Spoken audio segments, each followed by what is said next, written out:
Shirt show. All right, let's go. Shirt show! Talking shirt! Shirt show! Talking shirt! Shirt show! Talking shirt! Shirt show! Shirt man! All right! Episode 126 of Shirt Show. We're talking with Kevin and Summer from Gildan and Barbados. Let's go! How did I know? How did I know that, like, you were not going to text me before? So I texted you a couple of things. You're always on your phone, yet whenever I text you, you seem to not be. Wah. What does it say? Could you read the text for us? It says, text me before you sign in so I can hit record. Yeah. Yeah. Okay. Hey, thanks for sending me that text. Yeah. You're welcome.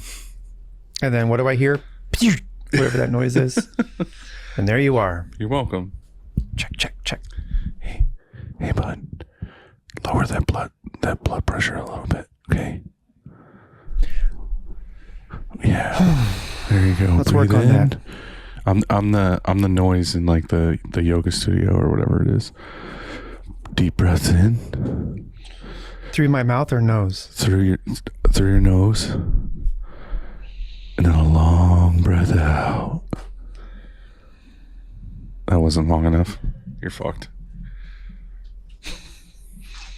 What's up? Okay, well, dude with, you know how when sometimes you spell dude With a bunch of U's. D-O-O-O? I don't ever or spell dude O's? with an O, but Well, yeah. you can. Okay. Dude. That was me trying to spell it with a lot of O's. Mm-hmm. Vegas is a lot. Mm.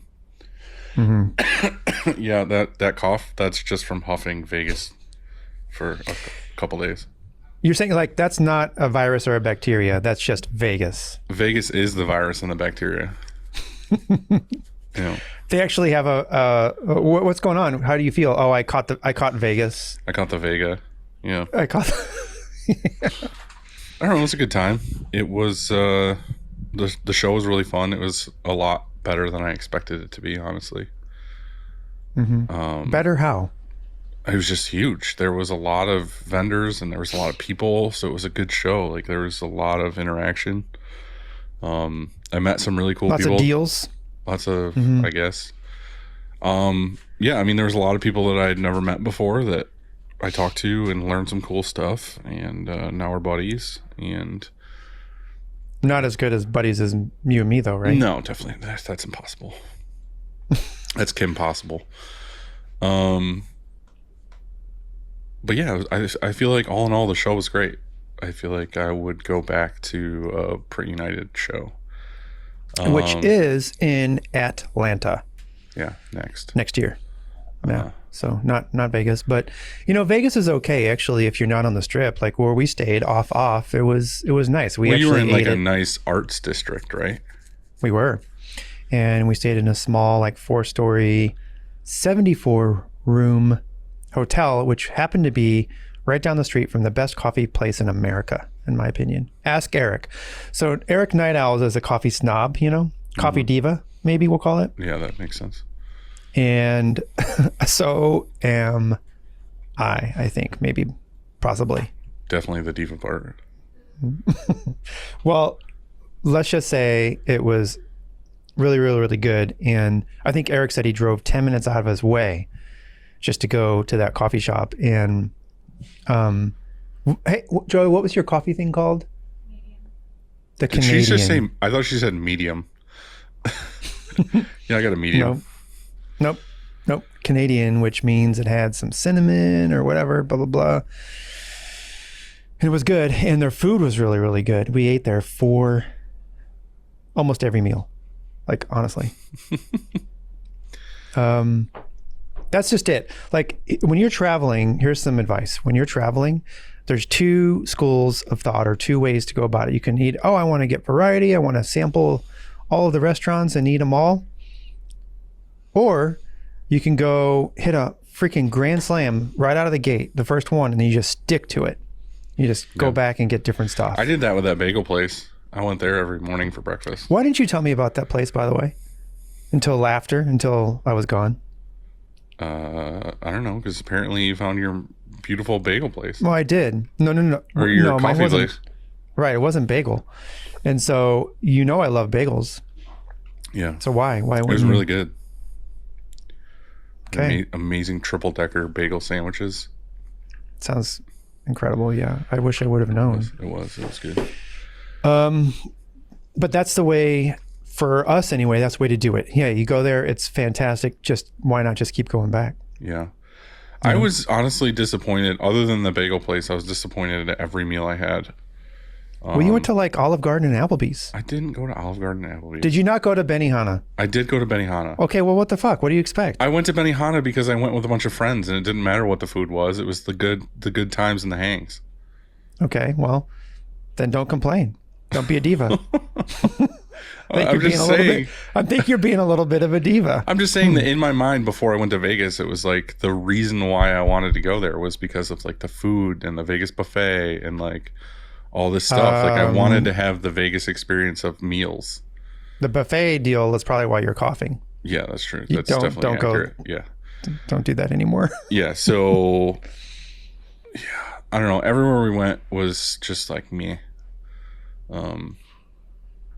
But like I said, I can't complain too much because everywhere I went with a big group of people. Like I went with friends. So the meal was just a tiny part of what actually happened. So you want to know what I caught in Vegas?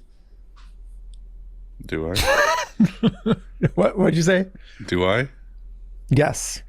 I caught an eye twitch. Like the moment, so when, I don't know, 30 seconds after I landed, I twitch, and I still have it. You know what? I had an eye twitch when I lived in Georgia for like a day, and the very next day I had what's it called? Fucking what's it called when the side of your face shuts off? Oh, palsy? Yeah, Bell's palsy.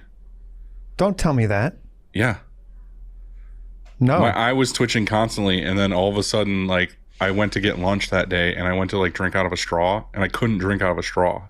It was just like it was weird. And then like an hour later, my face dropped, and then everything just shut off. And I had it for like 3 days.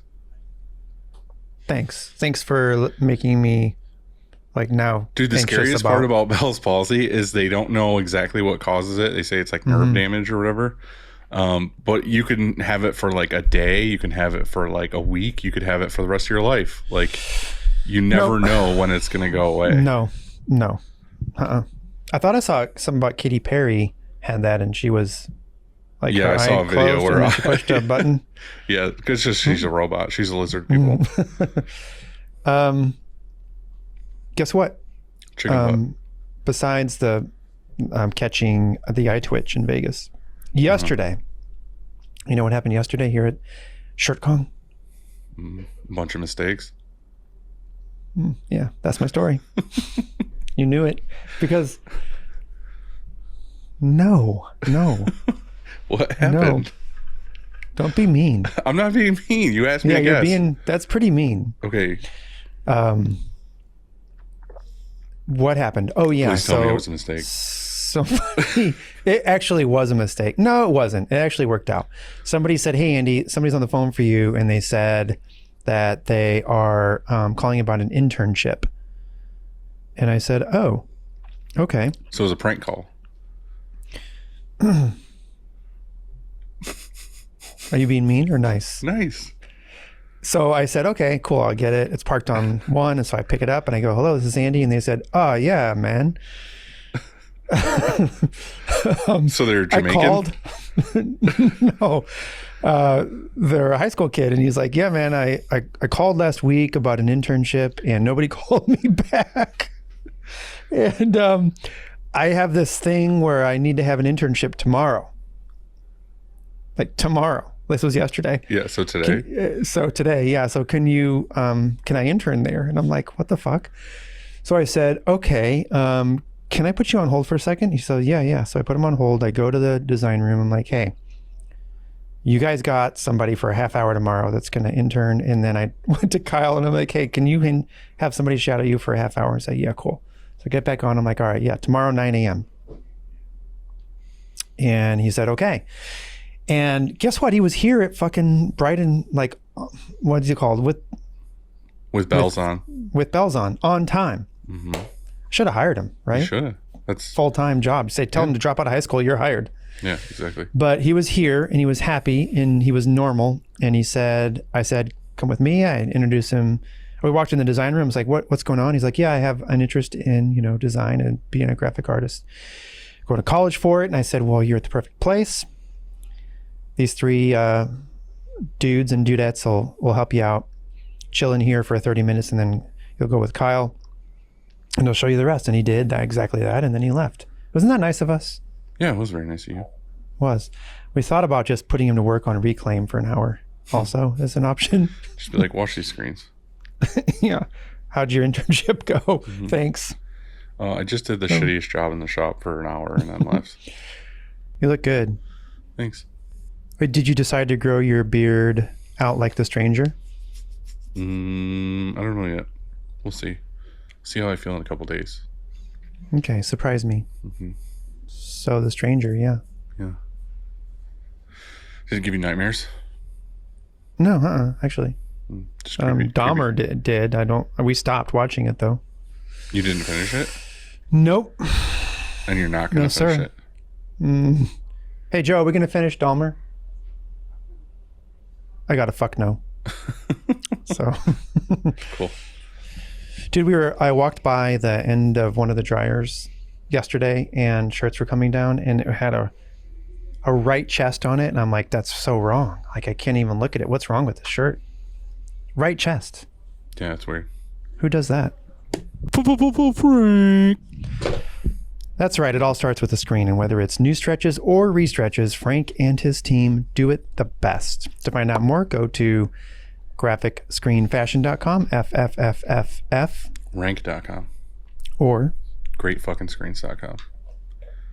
Yeah. Thanks, Frank. Love you. It's good seeing you. Great seeing you. Although, I felt like we didn't hang out very much. Yeah, we saw him at the show, and he had, he's a big boy. He's got meetings to do. So. Yeah, we did though. Make out with his billboard. Yeah, we did. Whatever happened to those videos? I never saw them. I didn't either. Joe just has them on her phone. Yeah, she watches them all the time. Spank bank folder. Yep. Cleaning screens is no fun, but EasyWay makes it funner. Their line of eco-friendly chemicals will help you keep your screens and your shop clean. Check them out at easyway.com. EasyWay. It's the easiest way. Action Engineering makes all kinds of accessories that printers need. Go check them out at Action Engineering. Go check them out at actionengineering.com and level up your shop. I like that. Yeah. You could have said a lot of things there, but I like that. I saw what you were mentioning, that what is it, the pallet station where you can do the retaping, the pallet tape. I saw it online yesterday. It's pretty sweet. You know what hurt a little bit? What hurt? What? Hurt a little bit is that you on the Discord on Shit for Sale or whatever it was, or I'm not sure where, you said that you're looking for some pallets to buy. Yeah. And you didn't ask me anything. I think that you need to clear it with me first. You should just text me or call, whatever. Say, do Andy, you have extra pallets that I can buy? What if I did? Then you would reply in the Discord and say, yeah, I have some. As anybody who's listening right now, if you want to see if there's any used equipment for sale, go on the Discord. I thought we were friends. So is that a yes then? Did your voice just crack a little bit? Your balls just dropping? Yeah, I'm just now going through puberty. It's that time of year when shops are super busy and the art department is in overtime. That's OT. You're not going to answer my question?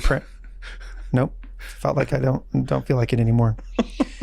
You want to go to 900. You want to go to 1-900hotstuff.com and get in touch with Nick or Lucas. Nick or Lucas. Because they will help you. They will. Choosing the right emulsion for your shop is complicated, and honestly, that's why we love Chromoline. You've got questions, they've got answers. Give them a call or go to chromoline.com to watch Kevin's videos and learn all about the screen room, right? Yep.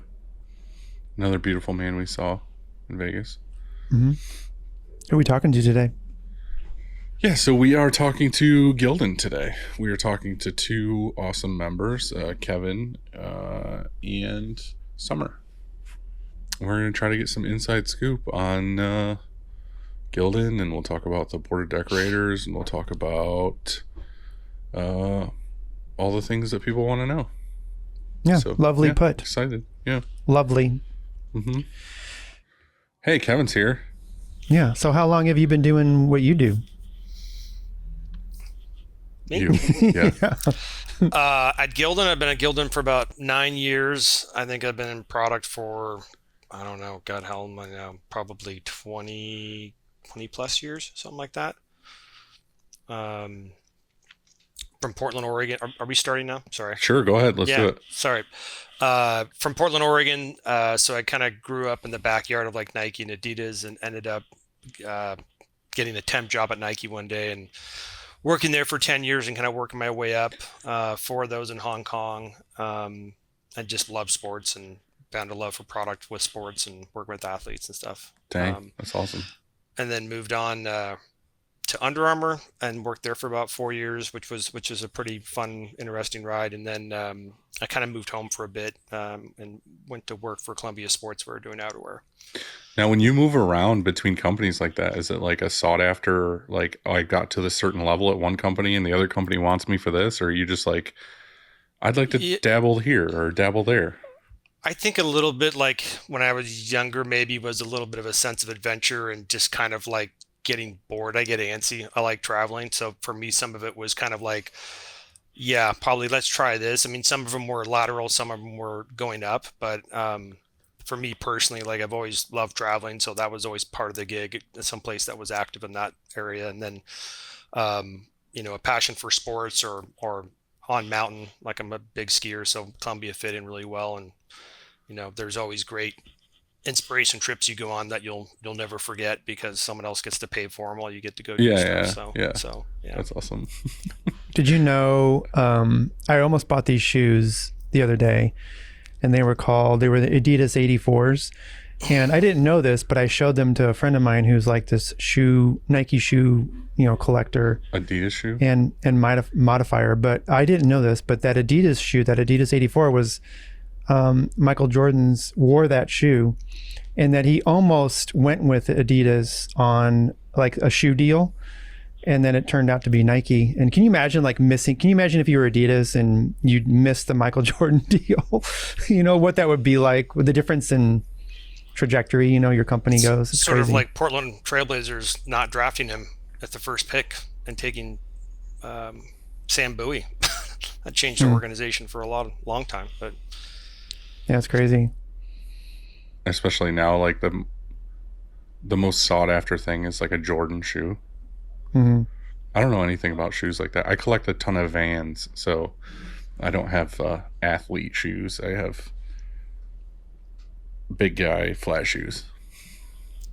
I've sort of curbed my addiction to shoes. I think I had a problem probably 10 years ago, especially living in Hong Kong. They had all the releases, and there's a whole place called Sneaker Street that's all they do is shoe shops on every corner and stuff like that. And yeah, I'm better now.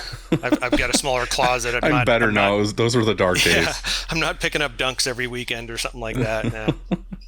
Do you have shoes now currently, like in your closet, that you've never worn?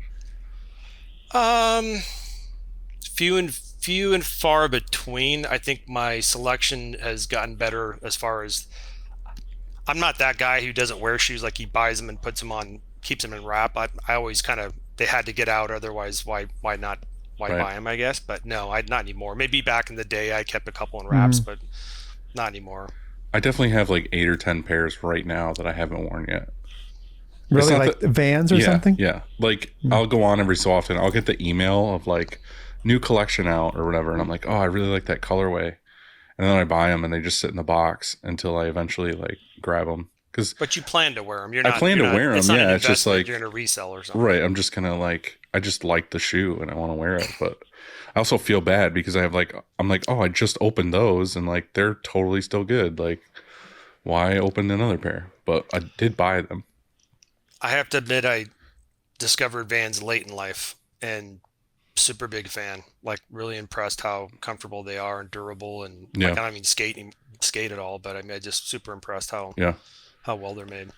Yeah. Well, I was a kid in school that grew up kind of poor, and we had like, I don't know, like Payless or something had Airwalks, and I Yep. had Airwalks for a long time. And then I finally got like a pair of Vans slip-ons when I was in high school. And then ever since then, I've just worn Vans like for forever. And then me and Andy had a book club for a while for the show, and we had read the Vans book, Authentic. And ever since I read that book, I was like way more hooked on Vans than I ever was because of the story. And I was like, Sure. I respect these way more than I did before. So now I just buy them all the time. Airwalks had a minute though. They had a purpose. Yeah.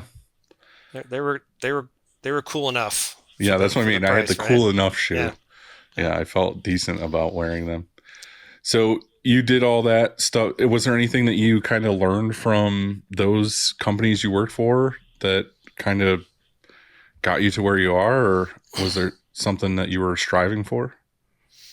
Yeah, I mean, I think every company had their own identity or kind of who they were trying to be. So kind of trying to learn who they were as a brand and their consumer. I think on the outside you kind of had an idea, but then as you got closer and to kind of being internalized, the language changed as far as how you talk about athletes or talk about, the hiking consumer or the on mountain consumer, like just knowing that there's different identities out there, from brand to brand. And I think probably most importantly, I think just working across different cultures, whether it was overseas or East Coast or wherever, just kind of, finding the way to kind of be influential, yet appreciate the differences and kind of working across that. I think it taught me a lot about people, and I think it still does today, and it still keeps me interesting. I mean, even here, like working in Barbados, you've got some Canadians and some Americans, a couple Hondurans, and then working in Honduras across the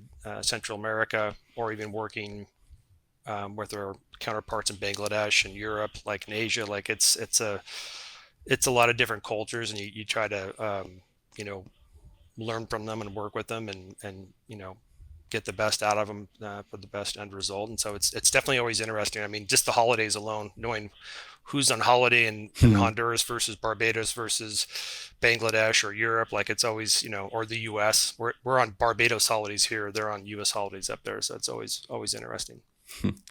Do you guys have like you said, working with all these different countries, do you guys all have the same opinions when it comes to like how things should be done? Is like they're just like a centralized thought of the Gildan product?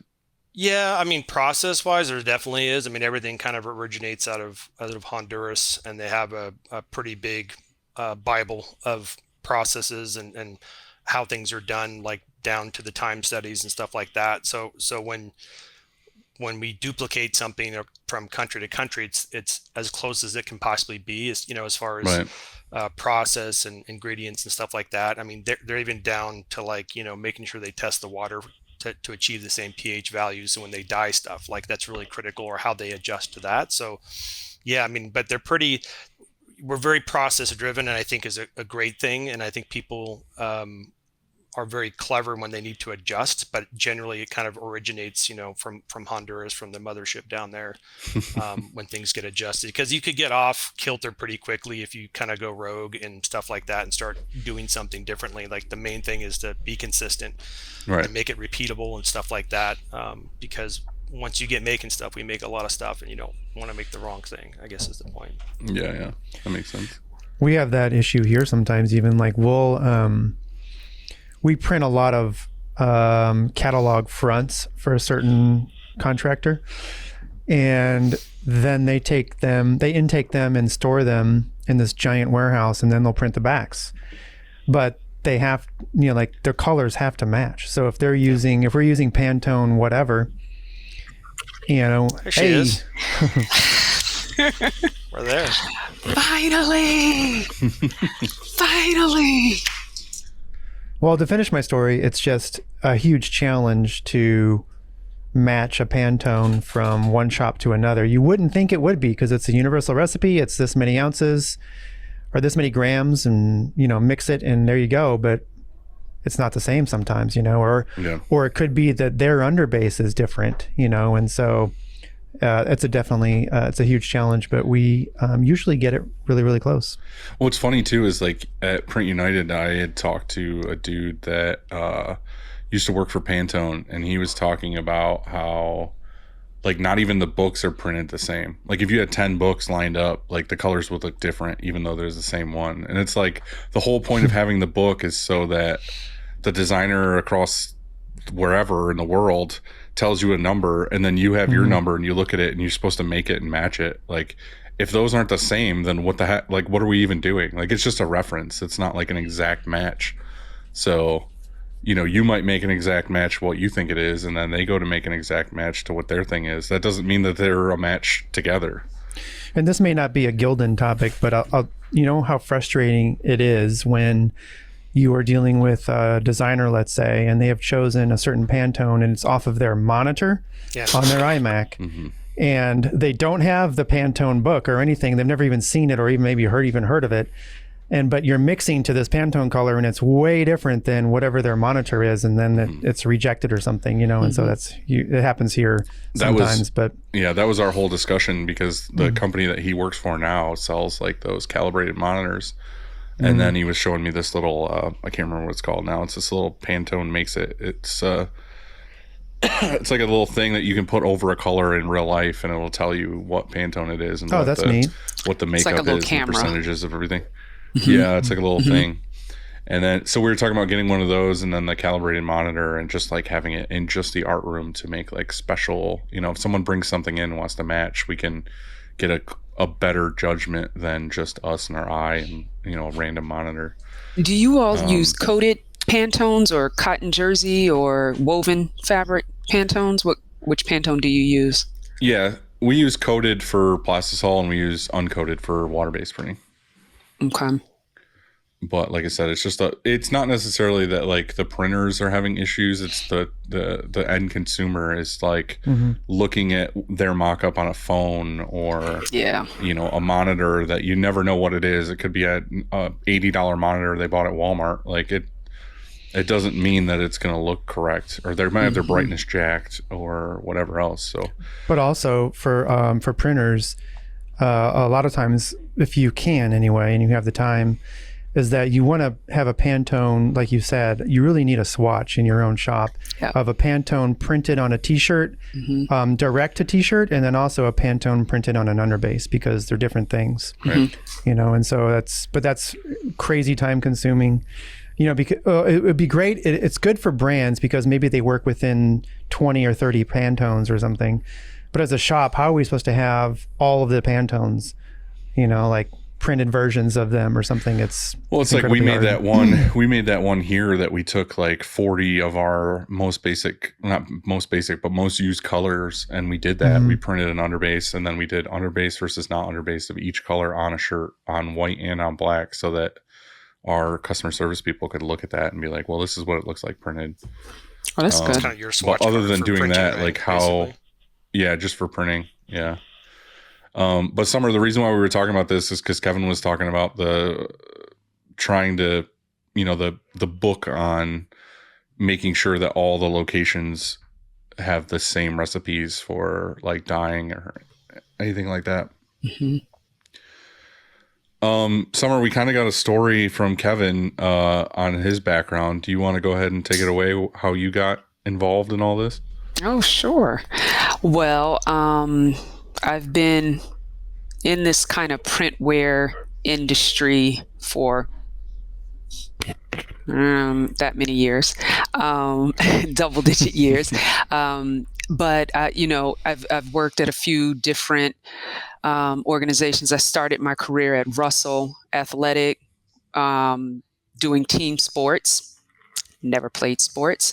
And while there, they owned jerseys. So my first introduction to this kind of printwear wholesale channel was on jerseys, kind of doing pretty much the same thing I'm doing here, developing product, storytelling, creating assortments. Once I left Russell, I went to Hanes, and I actually worked on the Champion Life business, like the streetwear product, and then transitioned into team sports again and did wholesale. So I kind of wore three hats there.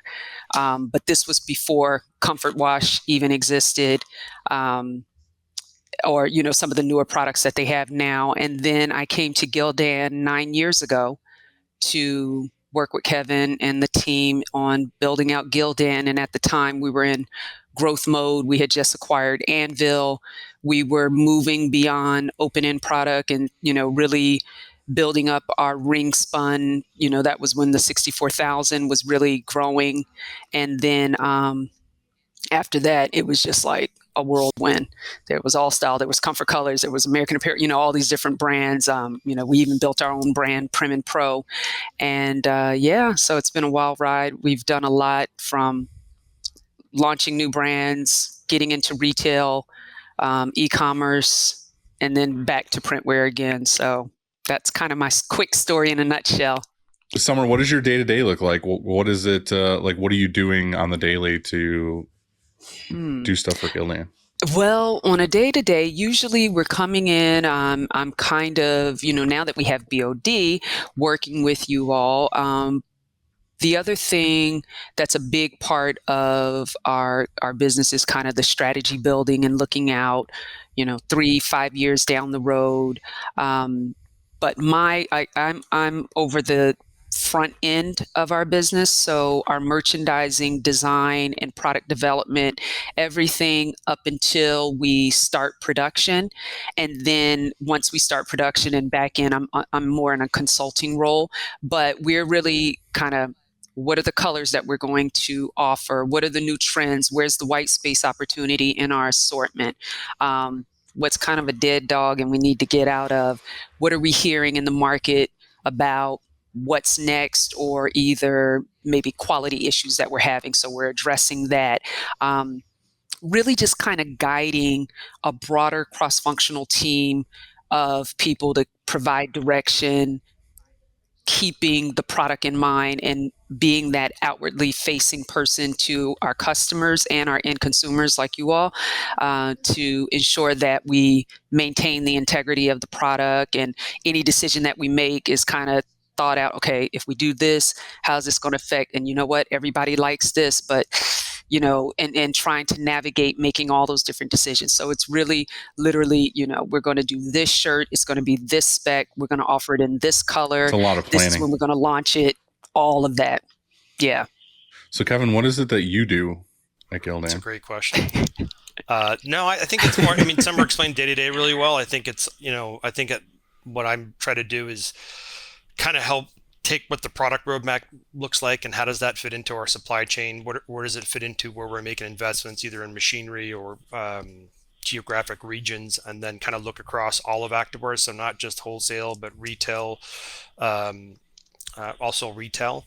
So it's more kind of high level strategy and road mapping and making sure that we have the resources we need to do to kind of execute on the plan. And then I think a lot of it's prioritizing stuff. So it's kind of like, what we want to do this, but maybe we can't run and chew bubble gum at the same time. So let's place our bets here and go after this, and that's there. And when if it matures, we'll get after it. But I think it's trying to be very focused, to be honest. Like, there's a lot of things you could run out and do, but let's be very focused and try and execute on the key things that are going to move the needle. We are in a volume business. We are a manufacturer. And so we kind of own everything from beginning to end. So we have to keep that working and churning out. And then at the same time, if we see something that's strategically important and we want to try, maybe we'll go outside our manufacturing framework and source it and try not add complexity to our supply chain or manufacturing. So it's really just kind of looking what we can do within and filling the capacity and making great product, and then also looking kind of down the road and what we might be investing in from a facility or machinery standpoint. Nice. Now, which one of you wants to tell the story, the quick and dirty story of Gildan, and what the actual name is? Because that was one of the big questions from a lot of people, is how it's pronounced. So I'll one of you take pick. I'll take that one. So back in probably 82, Glenn and Greg Shamandi, they're brothers. They acquired a company called Harley Inc. About 2 years later, around '84, they changed the name to Gildan Textiles Inc. And at the time, that was when they started really focusing on this wholesale printwear market back in '84, the t-shirt business. They're from Canada, so it is a Canadian company. And the name, why they chose but they named the company Gildan after two sales reps that they had. One's name was Gilbert and one's name was Danny. And it's Gildan. And that's how the name came up. So That's how it came about. All right. yeah. So I So, think yeah, that like it is half Dan. of the world needs to say Gildan instead of Gildan. Gildan. I think Yeah. maybe it's just easier saying Gildan for some Yeah. reason. It's lazy or just easier to say Gildan than Gildan, but It was a big debate. Yeah, they just run it together, but it is actually Gildan. Gildan. Okay. It's kind of like that makes sense. Oregon and Oregon. Like it depends where you are. Who says Oregon? I will punch someone in the face if they call it Oregon. Who says Everybody, that? everybody, Nobody says like that. a lot of people do. I'm telling you, trust Really? me. Like, yeah, we just say I've Oregon. never heard Everybody else says Oregon. I just say Oh, organs. wow. there's people that say Missouri, and there's people that say Missouri. Missouri. That's Yeah. true. Yeah, I've heard that. Just like Missouri. New Orleans and New Orleans. New Orleans Mhm. and New Orleans. So, Yeah. So let's talk a little bit about the board of decorators. How did that come about, and what are you guys trying to do with it? I think it came about, I'm going to say 4 years now. Well, more than that, probably 5 years. And I think it was sort of just a discussion internally, how do we get closer and get people more exposure to decorators into our business, because a lot of people don't actually get to a trade show or to a screen printer because we're kind of all located around the area. And I think it was also part of just like, how do we kind of create a sounding board for product selfishly, like to get feedback. But I also think part of it was just to kind of, open up Gildan a little bit, give people a chance to come see what we do. Manufacturing is kind of hard to explain, so how can we kind of bring them in and let them take a peek under the hood and what our process is and kind of how we go about making shirts. And I think it started off probably 3 years ago, and it was we're getting better at it. I think it started off and we're all getting to know each other, and by the end of it you felt comfortable. And then the second year we had the pandemic, which was crazy because I think we were on Teams calls for like 2 years, and so we never even met anybody until we finally went to Honduras, which that's always a good icebreaker, adventure experience. And even coming out of that, we got good feedback, on products like that, but more importantly, just little things like exposing more of what we do from a manufacturing standpoint to people and let them understand kind of the whole process. And I think Dylan, you guys are the third group that's coming through. Now we're cool with people taking pictures inside and showing kind of the process and sharing that with their voice. And so I think for us it's been a way for us to kind of open up a little more, and then I think also just kind of have a sounding board of a really diverse group of people, big and small, male, female, whatever, just to have sort of a sounding board on, what's the temperature of the brand, what's the temperature of the strategy. And then I also think like our internal people get excited about it. Like in Honduras, they get excited and they're kind of fighting over who gets to show them the plant and stuff like that. So I think for that, that part of it too, it's good for them to be closer to their end consumer, which they may not ever get a chance to be, depending where they are as much. So I think, it's been great all around. It continues to get better. And excited to see where it goes next.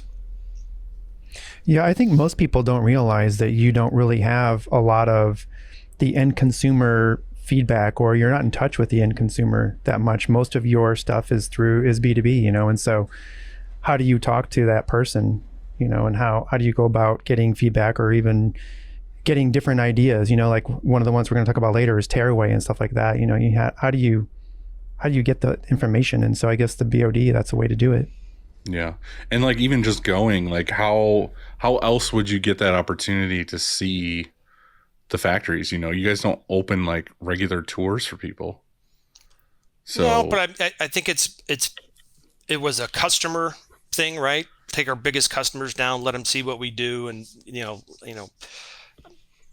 check the factories out, see how everything looks great. We're organized, and I think that was always a big thing. And now we've kind of got this opportunity to take other customers or other consumers down and kind of show them it also, which I think is pretty critical because I think we maybe for a long time have been more customer based than kind of end user based, and I think it's part of the BOD is to kind of get us to kind of more in tune with that a little bit, at least have a better balance of that.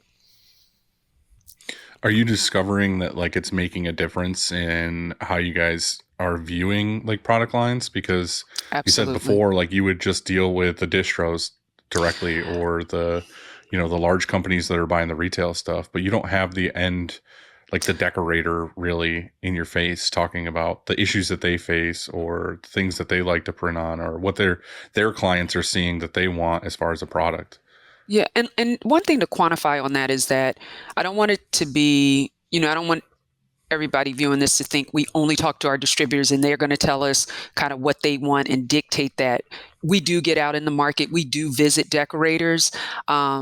We also are, we're kind of on this island, so we're on a lot of forums and, internet forums and things like that. But to your point, we don't have the ability to every day interface with the decorator and constantly talk to them and be at every trade show to see what's happening. So the BOD has definitely been a great resource, even for past members and new members. But we do get out in the market, but we're also a small team, right? We're very lean. There's only really three or four of us that get out in the market in that way. So we're trying to build that and do more of that and get closer to really the end consumer and your customer as well. Right. I think it's trying to take everything into account, whether it's customer sales, end users, consumers, and kind of put that together. And I think one of the things that BOD does really well is there's things we probably take for granted that we don't amplify enough. And I think that comes out pretty well during conversations, whether it's like, how do you explain manufacturing and all this other stuff? I think, a lot of times it's like, God, you guys, a lot goes into a t-shirt. It's like, yeah, you're right. A lot goes into making a t-shirt. And I don't think we explain that as well. Maybe it's not as interesting, but to me, the whole process of what goes into a t-shirt is pretty interesting and amazing. What comes out the other end, much like what you guys are doing when you're screen printing. I'm sure there's tons of love and process put into that, but I think it, on the product side, it's a good sounding board for maybe what we can do better. But on the other side, I think it's also something maybe don't give ourselves credit for enough and could talk about more. Yeah, it's that, you don't have the perspective because I had someone tell me this a little while ago. He's a contractor, like builds houses and stuff. And he was just like, we were talking about social media stuff. And he was like, yeah, I know we had a discussion about how I was kind of burnt out on constantly just posting like a video of like printing a shirt. And I was like, dude, it's so much. He's like, yeah, but you don't understand that you're in it every single day and you see it all the time. And to you, it's just like, oh, you're printing another shirt. But to us, it's like, we get to see like how it's made. And like, it's super interesting to the person who's not in it every single day. So that's what I was trying to say to you guys before, was just kind of like, you guys are in it all day. Like you see the factory, you see how a shirt's made, you see all this stuff. But like me, I've been in the industry, like decorating t-shirts for, 15 years now. And I've just always got the box. Like I get the white box with the logo on the side. You open it, you take the shirts out, you print it, whatever. You never really think of like, oh, this started off as like a bale of cotton. And then like the whole process, you know what I mean? Mm-hmm. So like taking the tour and going with you guys was like super eye-opening to like, holy shit, like there's so many processes. And like not even just like, oh, you take yarn and you make a shirt. It's like there's like 150 processes in just making the yarn. And then it's like dyeing and then sewing and everything. It's just like, holy crap, there are so much involved. I think it's a great idea. And I would love to apply maybe, one year and see if I could go along. And, but I had this idea. Do you think that if there are any price increases the rest of this year, can we blame Dylan for all the steaks he ate while he was down there? Could that They be? had to pay for all the meat that I ate yeah. while I was there. May not be a We cotton got to increase. cover. We got to cover kind of some increase. unexpected costs. Yeah, I we're wasn't hide gonna guys eat and it. Well, cans. okay. The story was is that we went to dinner and I didn't know what was on the menu because I didn't speak the language. And I look over at Kevin and I'm like, dude, what is on this menu that I can eat? He's like, well, there's a porterhouse. And I was like, all right. And then there was one called what? Cowboy. Yeah. And I was like, I don't know what a cowboy let's not is. pretend But there were not numbers next to the steak, like ounces. okay, I looked at the ounces. Okay. Let's not pretend there was no And then information. And then JF went first to order, and he asked the waiter about the porterhouse, and they were like, "We have one left." And he's like, "There's no way I could eat that." And I'm like, "Dude, I could definitely eat that." And he's like, "There's no way you could eat that." And I was like, "Well, fucking challenge accepted." So I ate like half of it, and I was like, "I don't want to finish this." But I locked eyes with him, and I was like, "I can't let you. You can't beat me right now." The So I best ate part the whole was thing. the best part was you kind of had a side salad to start. Had a I ate bread like and 2 butter, loaves of and bread then you beforehand. Then had the whole steak. I was just like, dang. Yeah, I had to put it down. Sounds amazing. Yeah, I don't think I went to the bathroom for like a week. Yeah. So we were talking about Pantone colors earlier, and you said something I thought was interesting about recognizing trends and on all that sort of stuff. So how long does it take? So you know how every year Gildan has a new color swatch come out, and there's new colors, or you've maybe retired some colors. How long does it take if there's a new color to actually get that manufactured, dyed, and into a t-shirt? How far out is it? You want me to take this one, Kevin? Yeah. I go love for how it. Summer's laughing before it even comes out. Yeah. Well, I'm laughing because it takes a little bit longer than we would like.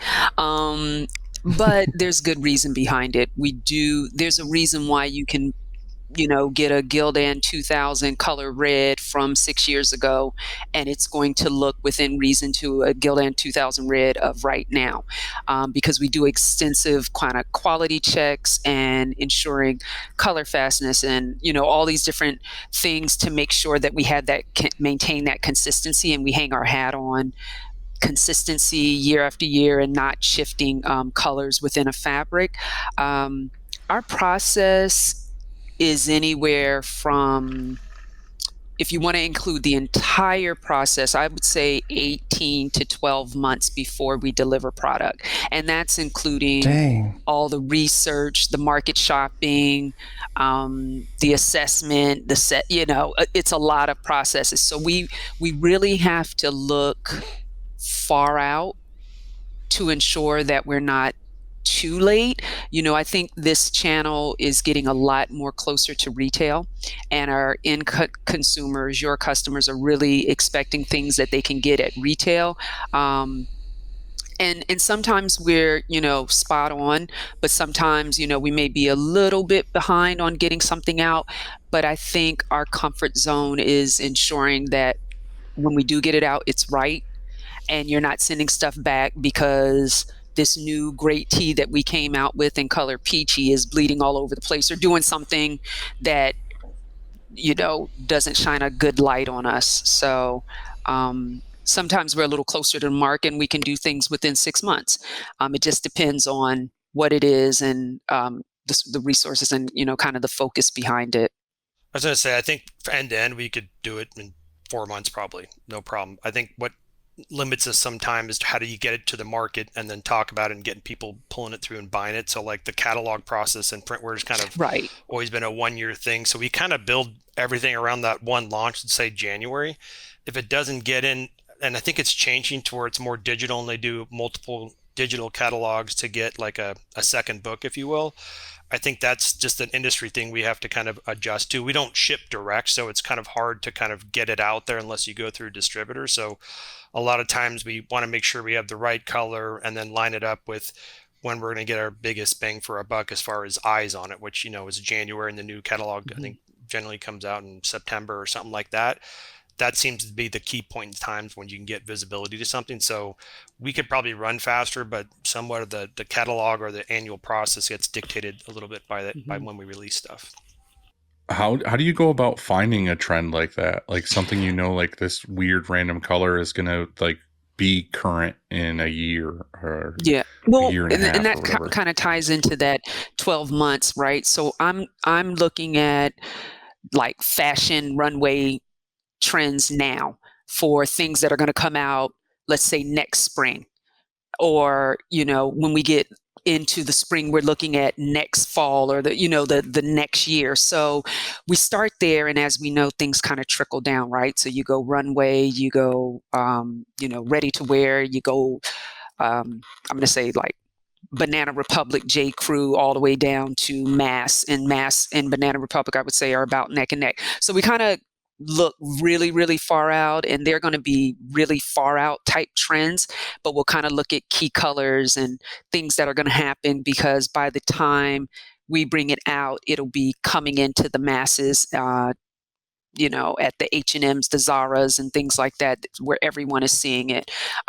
We look at art. We look at, you know, there's a variety of things that's happening. We do look at a lot on TikTok and what are things that people are talking about. And when we do our trips to LA or New York, we just kind of keep an eye of, kind of what are we seeing and what's the need. And then again, tapping into BOD members and end consumers who are in the thick of it. And you're telling us, you know what, I'm starting to get a lot of requests for X. And if it's a slow build we can say, hey, in a minute, this might be a thing. We need to jump on it now and get prepared. So we take it from a lot of different aspects. Yeah. Or even something like sand, where sand's been in the line for Yeah. And we look at forever, our and own then it starts POS. going crazy through sales and stuff like that, hmm and just hearing that helps hmm us kind of go back to planning and say ramp up. Now, does the 80/20 rule apply to you too? Like, the bulk of your business or sales come from black, white, safe, sport gray, safety green, and then you do have a small percentage of the peach or whatever? I would say, yeah, we do have the 80/20 rule, but what we're starting to see is some of those in the middle colors, or maybe it's more like a 70/30, and maybe some of those colors that were more in the fashion are starting to rise up and get a little bit more core. So we're seeing some shifts in like shades of blue, or sand, as Kevin used as an example, that had double-digit growth year over year, across every product category. Um, so yeah, it depends. Black, white, sport gray, navy red, and royal are always going to be in your top five. And then kind of what happens after that varies. Is black like by far like the most Number printed? one. Like you guys are just cranking black. Number one. Can never have enough. 30%, 35%. Huh? 35% of what you make is black. Yeah, but I would say like 35%, but I think that's also a testament to how much other color we do sell beyond like black, the core. Like we offer a lot of color, but we do sell those other colors on the swatch card pretty decently, at a decent clip. So that pie gets a little more fragmented than just black and white and stuff like that. But Right. black is, always number one. White is more of a, white's a cheaper shirt, right? So it's less margin in there. I don't know if I should be saying this, but who cares? It's less margin. And it's more like we kind of try to manage how much white we sell sometimes, just because otherwise it's like if you sell any white, you don't sell any colors and stuff like that. So I think you try to have a good mix. Mm-hmm.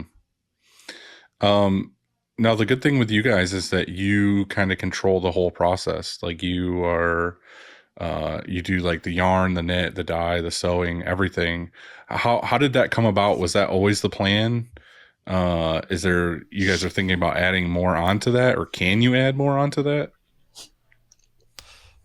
I think I don't know what the plan short or long term was. Like when Glenn Chamondi had his place up in Montreal, like it literally was making textiles. He was sewing someplace else, and somehow he had the vision to move it offshore and create what he did. So I think the whole time as manufacturing acumen became better and we made a better quality shirt, I think it only made sense. Like you can be more vertical, right? So I think in the last few years, I want to say 5 or maybe 8 years ago, we kind of got into yarn spinning. So that was the piece where, we didn't have, and so that's what they call reverse integration. And so we basically buy cotton polyester. We spin the yarn ourselves, so that goes on to the front end of the process, and then knit, dye, cut and sew.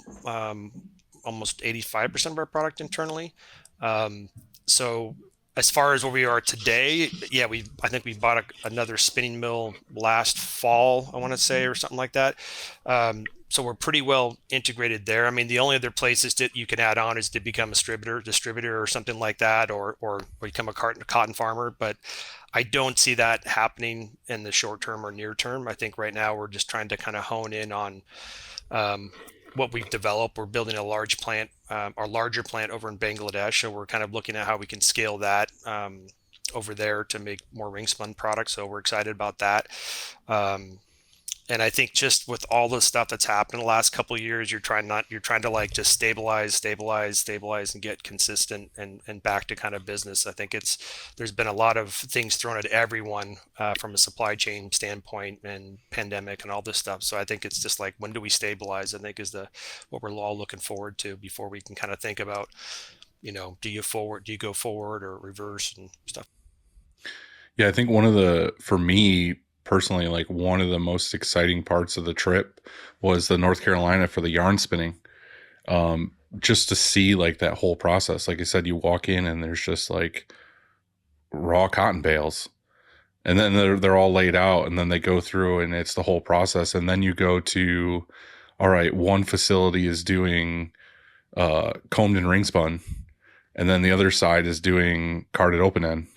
And it's just like the differences between the two and how many more processes go into it is kind of like, it's really eye-opening to be like, wow, there's a lot involved.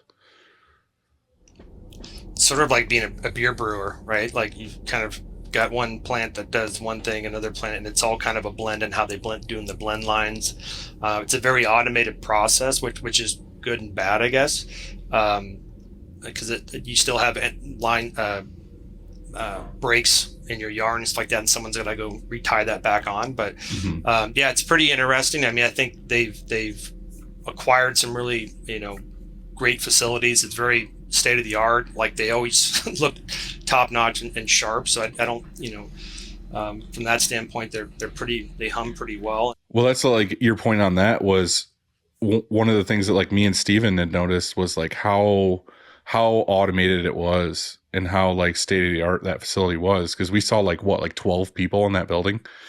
You know what I mean? There was like these rows and rows of just like it being spun, and there was like a robot going back and forth, like taking it off and putting it on the carrier, and then it just goes out to be shipped. So it was like, but if you have a yarn break, you still need to have someone go and reset it back up. Like that light goes off and you got to go retie it back on. So that's the part they haven't figured out how to automate among everything else. So you still need some human hands in there. Yeah, no, it was just really cool. It was really eye-opening to see that kind of stuff. You were talking about supply chain issues and catching up after COVID and the shutdowns and all that kind of stuff. What challenges are you, is Gildan facing now, if any, in this current, I guess, economic climate? Yeah, I look, I would say high cotton prices affect us a lot as they do the industry. I think that's always something we're trying to kind of manage. Like we buy a lot of cotton, so we're always buying it on spec, and so there's always, you've got periods of high cotton and low cotton that are coming through. So we try to manage that as best we can. But I would say it's the industry suffers from that. I think sometimes there's things we need regionality, and maybe we couldn't get it coming out of the pandemic. Like there wasn't a lot of ring spinning capacity in North America coming out of the pandemic, and then the transportation costs of anything coming from Asia, whether it's yarn or a product, like it was the same cost by the time you got it here and landed, because the container costs were so expensive. So I think for us is right now it's just really kind of managing the cotton cost and getting through to the cheaper cotton hopefully later in the year, and just staying focused. We kind of reshaped our lines and coming out of the pandemic and being focused on it coming out of that, and making more color, filling the orders and stuff like that. I think the worst thing is if you have idle capacity, right? Because we own everything. I think that's the one thing, like with higher costs, like we need to keep things kind of running and churning and stuff like that. So But I think we do a pretty good job of managing the cost to keep things going in the plan. And that's the one maybe drawback of being a vertical manufacturer, I think, is you own everything. So from the time you turn the lights on, like that's your shop and you own everything. And it's not like you can just pick up and go buy yarn someplace else. You own those plants. So I think that's the trickiest, is just, making sure the capacity is not idle. That was the next thing I was going to throw in. A listener question from Amy, who was actually on the board last year at Threadbare, said, what are the advantages and drawbacks of vertical manufacturing? So you kind of just answered that question of like, the drawback is that you own everything and you still have to keep it going.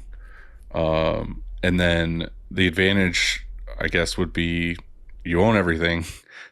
And Yeah, I think the advantage is you own Kind of every control your part of the destiny. process, so you can manage costs and efficiencies and make something better and maintain quality. And I think, the disadvantage is you own everything. And I'd also say like flexibility sometimes, like when we invest in something, a specific machine, and we run that, and that only runs that. And if you've got to pivot the mothership a little bit, it can take a little bit of time.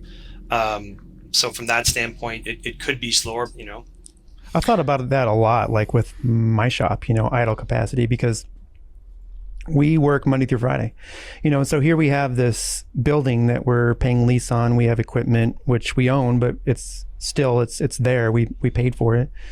And we have insurance. We have all these things that are costs anyway, that are fixed, yet we're closed for 8 days a month at least, right? Because of the weekends. And so if we are busy, or if we are going to try and grow, we could just fill that capacity, and we don't necessarily have to buy more, equipment and more space, because we're only working between these 40 hours or whatever.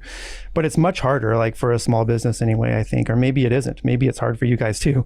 It's much harder for us to fill weekend shifts, or even second shifts or stuff like that. It takes so much more. And so I guess as small business owners, we sort of make these decisions of like, hey, wait, am I going to be any happier knowing that my shop's running on a Saturday or not? Or is it going to, the work-life balance thing happens. And so we're kind of in this limbo land of, I don't have an ops manager or somebody that can, because of our size anyway, can come in and run another shift. It gets very complicated anyway. And so that idle capacity thing is very, very true. And being a company like you guys, like how many employees does Gildan have overall? Do you know, like a rough number? You both have no idea. I think we 1 million. No. I think we are about 30,000 worldwide. Yeah, that's a lot I of think it's people to try closer to to manage. 40 or 50, but 40, 30, 40. Is it? Yeah. Okay. I might be a Just little say too a low. lot. Just say a lot. yeah. Okay. A lot. Yeah. A lot.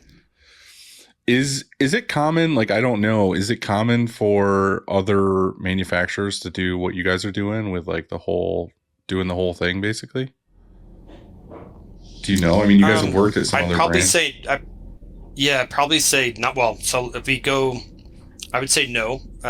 Quick answer would be no, but I think there's some competitors that are maybe working on like, I know there's more yarn spinning and nearshoring that's happening in Central America. So basically kind of people are kind of moving it closer to where, you can replenish quicker and stuff like that. That's kind of the advantage of being in Central America, close to the U.S. market. So there's investment in yarn spinning. I think some of our competitors are looking at that as getting into that business a little bit. But I think we're pretty unique on the scope. I mean, we have 10 spinning mills and multiple textile locations in Central America and Bangladesh, and then sewing on top of it. So I would say no one on the scale, and I don't think there's anybody that's really spinning much yarn as we are.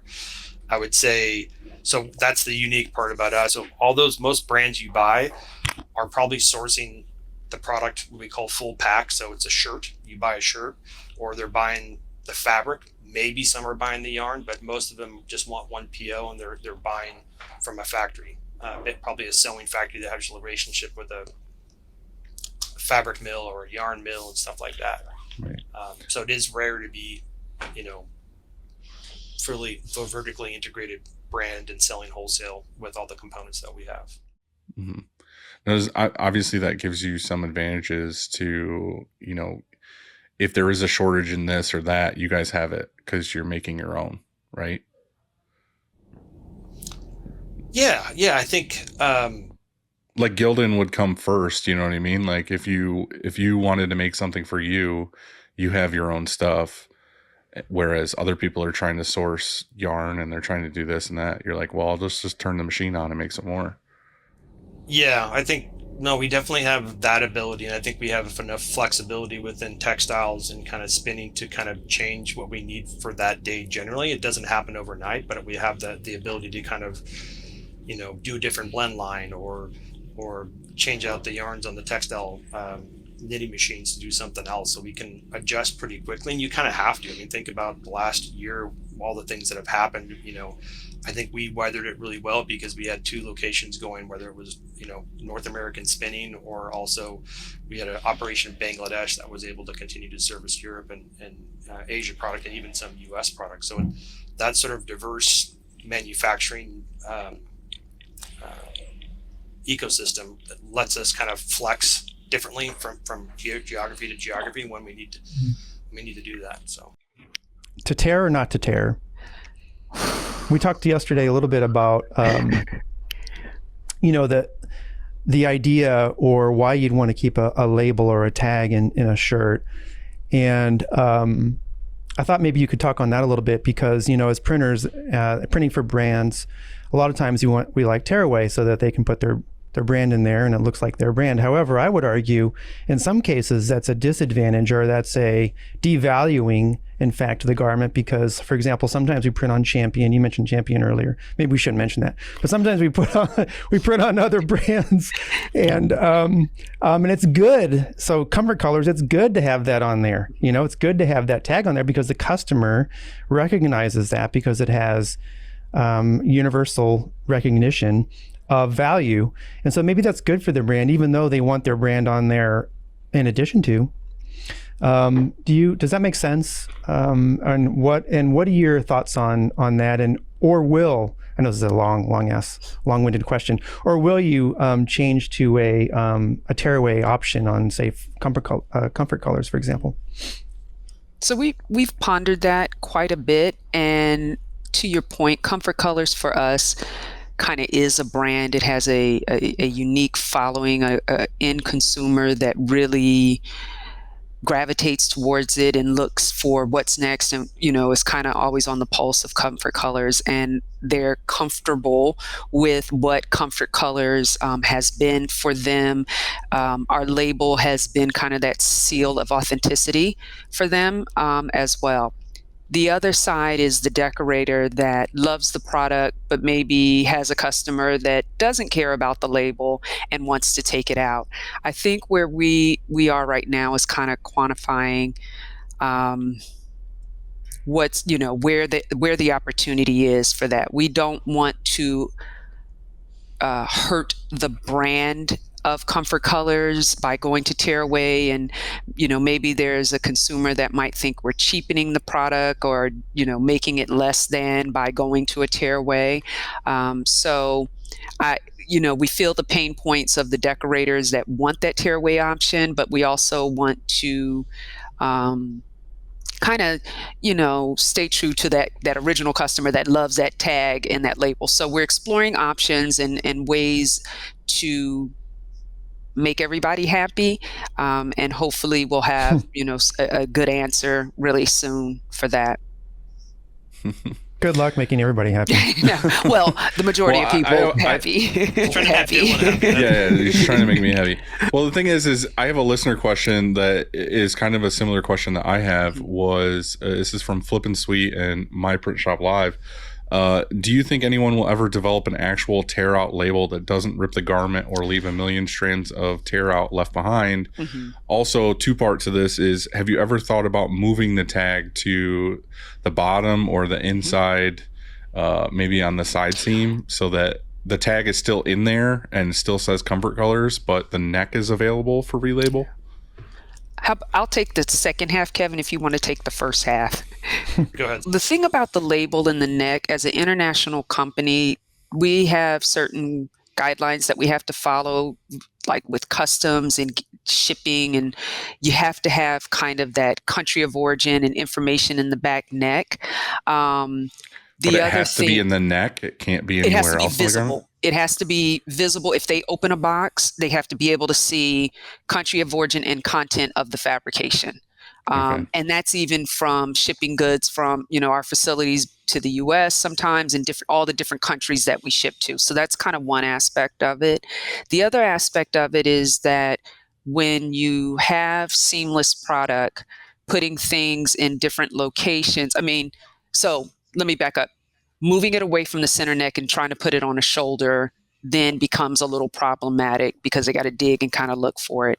When you have seamless product, your only other option is at the bottom hem. And now you can potentially have labels that kind of flap out on the outside of the product and become annoying to your end consumer and kind of look a little weird. And then they end up maybe cutting it off because it's in this weird location. So we have explored different options, and that's not to say that we couldn't do like a generic something in the neck or whatever, but there comes a cost with doing multiple labels and a lot of different things. So we've explored Yeah. those. That's what I was going to say. Like that would be a huge pain point of like all of, let's say that all of the Gildan 5000s, 2000s, 8000s were labeled a certain way, but when it came to comfort colors, it's labeled another way. That's a problem. That's problematic, because you're gonna have to set up your machines for. Yeah. Well, it's just like seeing the guy in the factory sewing the bottom hem, like seeing how he does that. Like that would be way different to have to throw a tag in there. Because that dude was like 100 miles an hour. He was just like, and it like did the bottom, you know what I mean? Like, and to be honest, like that's a worse place because if they do try to tear it out, it just takes the hem out because there's nothing supporting it like the back neck taping and a collar. And I think in general, like it's FTC rules. Like when you go through labels and have to go through like global regulations across each state, UK, whatever. Like everybody's got a different thing, but from a FTC consumer, when you buy something at retail, you have to have the size, you have to have the country of origin as a matter of rule. So some of it's kind of, imposed by regulations and things like that. I've seen people in Europe where they had like a size sticker on the back neck for their brand, and someone got the wrong sticker on the wrong box, and it kind of went down in flames pretty quickly. But I think if there wasn't but I kind of also get like why a consumer would want something in the same place every time when they're shopping. Like it does kind of make sense, but like Summer said, there's other places you can try and put it on, but not all of them are. There's disadvantages to the other ones too. Right. Well, it's like you were saying before, like it's such a massive operation and massive company that like you're not always thinking of the random customer that we have that wants to relabel. You're thinking like this is meant for the masses of like, we don't want to just change this one thing because a couple printers are like, hey, it really sucks to cut a comfort colors tag out. Like you got massive people in retail and everything else where they want to buy it because it has that, big comfort colors tag in it. So I don't know. I guess it's just a hard thing to think about, and you guys are working on it though, because we had a big discussion on it. Yeah. Yeah, I think where I think the trick is like we'll probably get to a point where we offer both. I think then it's managing two different inventories and who needs what. I think the good thing is garment dye or pigment dye has become core. So like it's growing beyond just the love of comfort colors, and people are wanting something. They may want the shirt, but they don't want the brand, which is fine. I mean, we're in that business of be able to customize, but we still have a lot of people that love the brand. And like Summer says, it's kind of a badge of honor. It's the kind of that big twill label. Yeah, for sure. You guys do a bunch of white label. How deep can you get into that for a bunch of other brands? Is that a big part of the company? I would say the printwear, the wholesale part is probably the largest. I think that's probably the third part of our brand. And I guess by white label, just for listeners, that's like private label. So like making product for someone else's brand, and We do work with major sportswear brands that obviously want to nearshore some of their production items that they can be closer to market.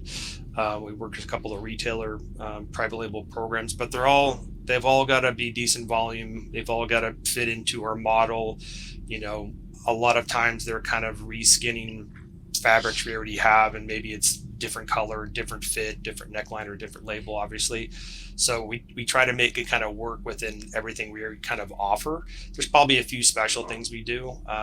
We also make a lot of underwear and socks. I don't think we talked about that. Like the underwear and socks, we do quite a big business on underwear, do quite a big business in socks. And I would say that's probably less visibly Gildan, to be honest. But we still have that capability that's near the home market. Now, how does that work? Because, like I said, going to the facilities and seeing the efficiencies and like how everything ran in there, it kind of ran like perfectly as far as seeing how it went from place to place. Is that when you do a white label for someone else and they have their own specs and everything else, are you doing it in the same facility, or is there one like building that just does kind of like custom stuff for certain people? Kind of depends what the product is. Like if it's a t-shirt, the lines on the construction will be pretty much similar, so you can kind of alternate on those. Or if it's fleece, usually it's more product type driven, so if they're building fleece over here, they'll put it over here. If they're making tees over here, they'll put it over there. And then it depends on the textiles. Generally if they're doing it tubular or open width, that'll dictate some of it. I do think they do keep lines separate though, just because it's easier. Those guys are used to sewing the same, because what's different is the quality manual. So you may have more, someone may have more stringent quality requirements or a specific thing they need done, and that's easier to kind of encapsulate and keep the sewing line going so it doesn't change. Right. Or they may have different requirements from a packaging. Like we don't do a lot of packaging other than it going in a box, but someone might require a hang tag or a poly bag or something like that. So there's more specific kind of line setup for customers for that. How do you guys come up with like apparel sizing as far as like the fit of a shirt? Is it kind of like a universal thing of like it should be around here, or do you guys just come up with your own sizes and just say this is what we're going to do? So we set and create standards. We work kind of looking at what we already have in our bank of specs and fit by fabrication. We treat some of our heavier weight open end product a little bit different than the ring spun product in regards to how the spec or how the fit is going to fit. We want to always ensure that we don't abandon any consumer. So we've, kind of recently started really, not even recently, but we're always looking at how do we get better? How do we get more kind of aligned or uniform, so that regardless of the material, an extra large is going to be an extra large is going to be an extra large. It's going to sit on you different because the fabric is different, but you shouldn't have to wear a large in this, a XL in this, a 2XL in this, Right. unless we design something specifically to be oversized or big. So we really, make sure we're aligned with the market and not doing anything that's extensively one way or the other outside of kind of that competitive set, because we all kind of are vying for similar space in the similar fabrication. So we don't want to be wonky or too off. But then I think the biggest thing is kind of we do this thing called blocks that are standardized for everything that is in this kind of weight should look like this. And then we may tweak it here and there depending on if it's a little feature. And then everything that's in this kind of fabrication or weight should have this pattern or a fit, but they should still be consistent so that you wear the same size in everything. Dylan, how often, like when you get a customer that emails you or calls, or maybe they're at your the front counter, And they're like, hey, so does this shrink? What do you like? Whenever they ask that, I never want to give an answer because, well, it depends. Because it says pre-shrunk on there. And so, but what do you do to it? Do you wash it in hot water? Do you dry it for 2 hours? What do you do? Like, how are you treating your shirt? And so I hate to answer them because do you want it to shrink? Because some people do. I have the same answer every time. I say it depends on how you do your laundry. Because there's always that asshole that just grabs like all their laundry, washes it together, and just throws it all in the dryer on high, and they take it out and they're like, what, my shirt shrank. It's like, well, because you baked it. Like, what do you expect? Like most shirts, I don't know, I'm speaking out, but like for me personally, like I'm a bigger dude, and like when I buy a shirt, I want to make sure it's gonna stay that way forever. So like most of my clothes I hang dry, and I don't really have that issue. But what would you two say as being like industry experts? Like, what's the answer to that question of like, what should you do? Always follow the care instructions that are inside the shirt. We have care instructions that tell you how to wash it. I'm actually the asshole you were talking about at the beginning who throws everything in and turns it on high. So I just buy XL when in doubt. So I already know I'm an idiot. So I just buy up to. And I like it oversized anyway, so it's never a problem. Right. Is there any truth to width shrinkage versus length with regards to how it's stitched?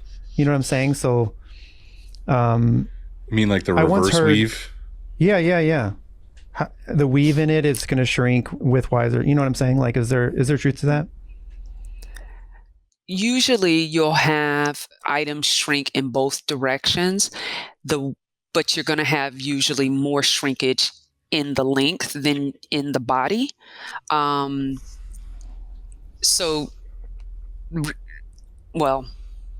I probably shouldn't share why I know reverse weave, but my history, I know why reverse weave was created. But yeah, usually you're going to have length and width shrinkage, and there's a standard range for all products that it shouldn't shrink more than or less than, and there's a tolerance. So anytime somebody buys a T-shirt, they can go on a distributor site. It's down there, the length and the width and what it should be, and there's a tolerance.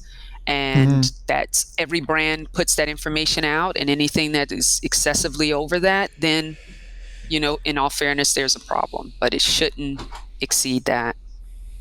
Okay. Makes sense. Yeah.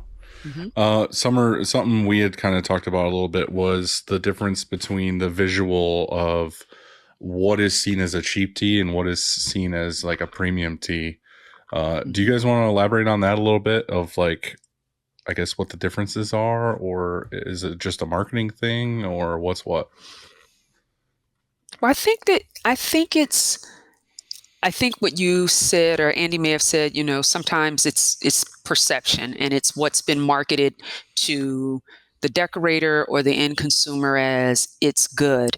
I think it's subjective. Kevin and I talk about this a lot.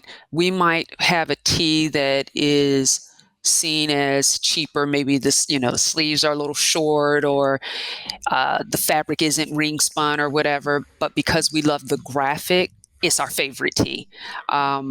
So in our minds, it's not a cheap tee because the graphic we love so much.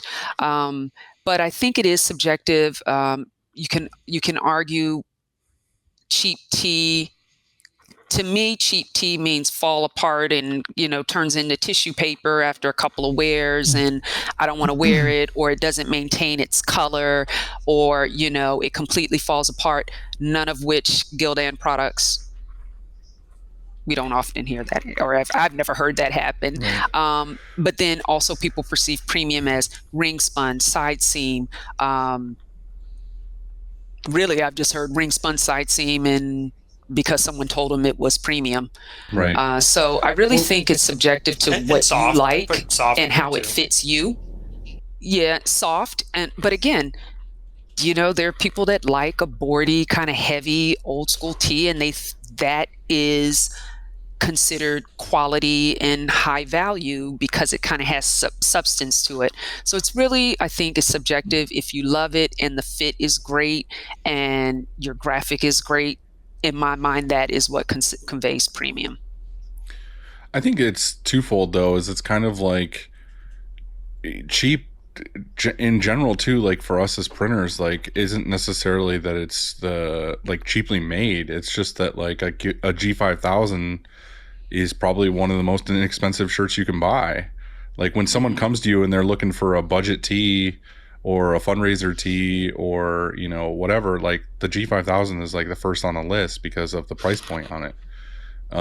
It doesn't necessarily mean it's like a cheaply made tee. Cheap it just quality. means that it's like, Yeah. right. It's just like, it's a good buy. But the other part of that I too like is that. it's Good like buy. That's the word we're going to start using. It's a good okay, buy. cool. You just make sure you put my name at the end of that. I like But that. the truth of it is like you got to think like I have a ton of shirts in my closet that I had like in high school, and my dad has a ton of shirts that he had that like I wore in high school that were like old band shirts or just like vintage tees or whatever. And it's like most of those are printed on like a Gildan. And it's like those are the shirts that you have for forever. Like the shirt lasts, the print's like falling apart or haggard or whatever, but it's just like the shirt in general is held up and it's our favorite tee. It's our, you know, our like it's nostalgia and it's just like Yeah. it lasts. Dylan, would you ever? We print for this lumber company every year. We print for a lot of contractors, but let's just say the example is this lumber company for all their team, and then also they give them away. Would you ever print, or would you ever use a thinner shirt, like a thin concert tee, like No. you know? No, you wouldn't, because honestly, the goodbye shirt is probably more durable in the long run. Yeah. You know, it's a thicker weight All or day whatever, long. and The G8000 is my go-to for contractors. I'm like, this is the shirt, 50/50, helps with shrinkage. It's strong. It's durable. you're going to be it's gonna working there. in it. You're going to wash it, you know, a Right. thousand The shirt times. I have on right now is a G8000. And this is, again, like a vintage tee like I've had for a long time that it's durable. It lasts. Like for me, the bigger dude, like the soft tee doesn't necessarily work. It's too like clings to my body. And it's just like I feel like Summer said, it depends on the group of people. It depends on who's looking at it, like what's what. It's like I could have a biker gang come through and they want like the thickest possible plastisol print and like the heaviest weight shirt, or they don't feel like it's a quality shirt. You know what I mean? Right. Or, you know, some, you know, whatever comes through and they're like, well, I want the print to be non-existent and I want the shirt to weigh like 1 ounce. And it's like, well, you know what I mean? It's just depends on the people, but I guess like you said, it depends on what's the trend right now and what's popular. But you guys also cover all of those areas, like, you know, like you have the G5000, the 2000, the 8000 that kind of covers all the goodbye tees, and then you have soft style, which is like the next level up. Handles the softness, but also goes back to a little more of the sizing of the other shirts. But you also have acquired other companies too. Like one of the questions that we had from We Be Bold was, what's going on with American Apparel? Do you guys want to dive into that at all? Yeah. Well, look, I think we're kind of rebooting the brand. I think we kind of went into the pandemic, and there, you know, a lot of stuff was being kind of cut just to kind of streamline lines and stuff like that. And you know, we're kind of rebooting the brand. I think all I would say is kind of coming soon. And as far as trade shows in January, we're going to get back at it. I think if you look at Gildan, kind of our portfolio, like you kind of go good, better, best. You know, we try to kind of position, whether it's within Gildan or even Comfort Colors and AA, just kind of reposition those brands to kind of get to the nook and crannies that maybe Gildan can't get to. So there's probably people that will buy a 64 soft ring spun, but then there's certain customer that's not going to buy a Gildan for that, but they might buy an American Apparel, and maybe it has a little more features to it, like a side seam or something like that. So, you know, we were dark for a bit. I think we needed to regroup and kind of refocus, especially coming out of last year, but, you know, coming soon in January, more to come. Okay. Kevin, a couple technical questions. Can you answer for people the reasoning on the differences? Side seam versus tubular. Why do one versus the other? So they're just different constructions. I mean, tubular is the most efficient and kind of cost-effective way to make a shirt. I mean, it's basically knit into a tube, so kind of body shape. and then there's a variation of side seam. So side seam generally, um, you would still knit in a tube, but you would slit the fabric so it opens like this, and then you'd finish it open width, as they call, and that gives you sort of a flat fabric to cut different sizes out. So it makes it a little more efficient from a fashion standpoint to cut multiple sizes out of that fabric, versus when you're doing tubular, you're doing one size, one color at a time, if that makes sense.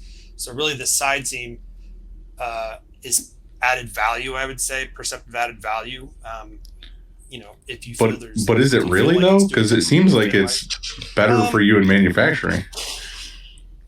Yeah, I think it's a bit of a game, right? You want to be able to sell something that has a high perceived value, and I think that's where people kind of focus on. A lot of our game is making a tubular shirt because it's cost effective and super efficient.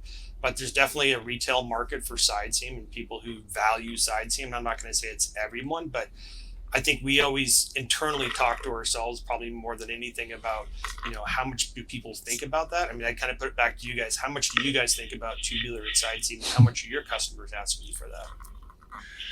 Yeah, I don't know. I feel like it's once in a while that we get asked for a side seam, or if anyone even really cares. But I feel like the benefit to a side seam for a printer is that they have something as a gauge to center the shirt when they load it. You know what I mean? They're feeling for that seam to know that it's the same placement on either side of the pallet.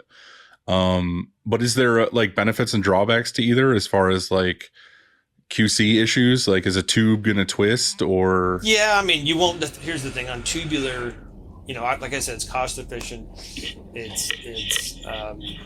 It's more for volume, and then when you look at side seam, you're able to cut more pieces out of the same fabric or multiple sizes, so you can do smaller runs, but it's more expensive. So you lose a lot of efficiency when you cut to open width. So you're probably adding 15 to 20% on the cost just to kind of do it that way. But if you're running a lot of colors and need to refill quickly, that model's not a bad thing to have. We have both actually. So sometimes depending on the shirt, we could run both if it has the side seam.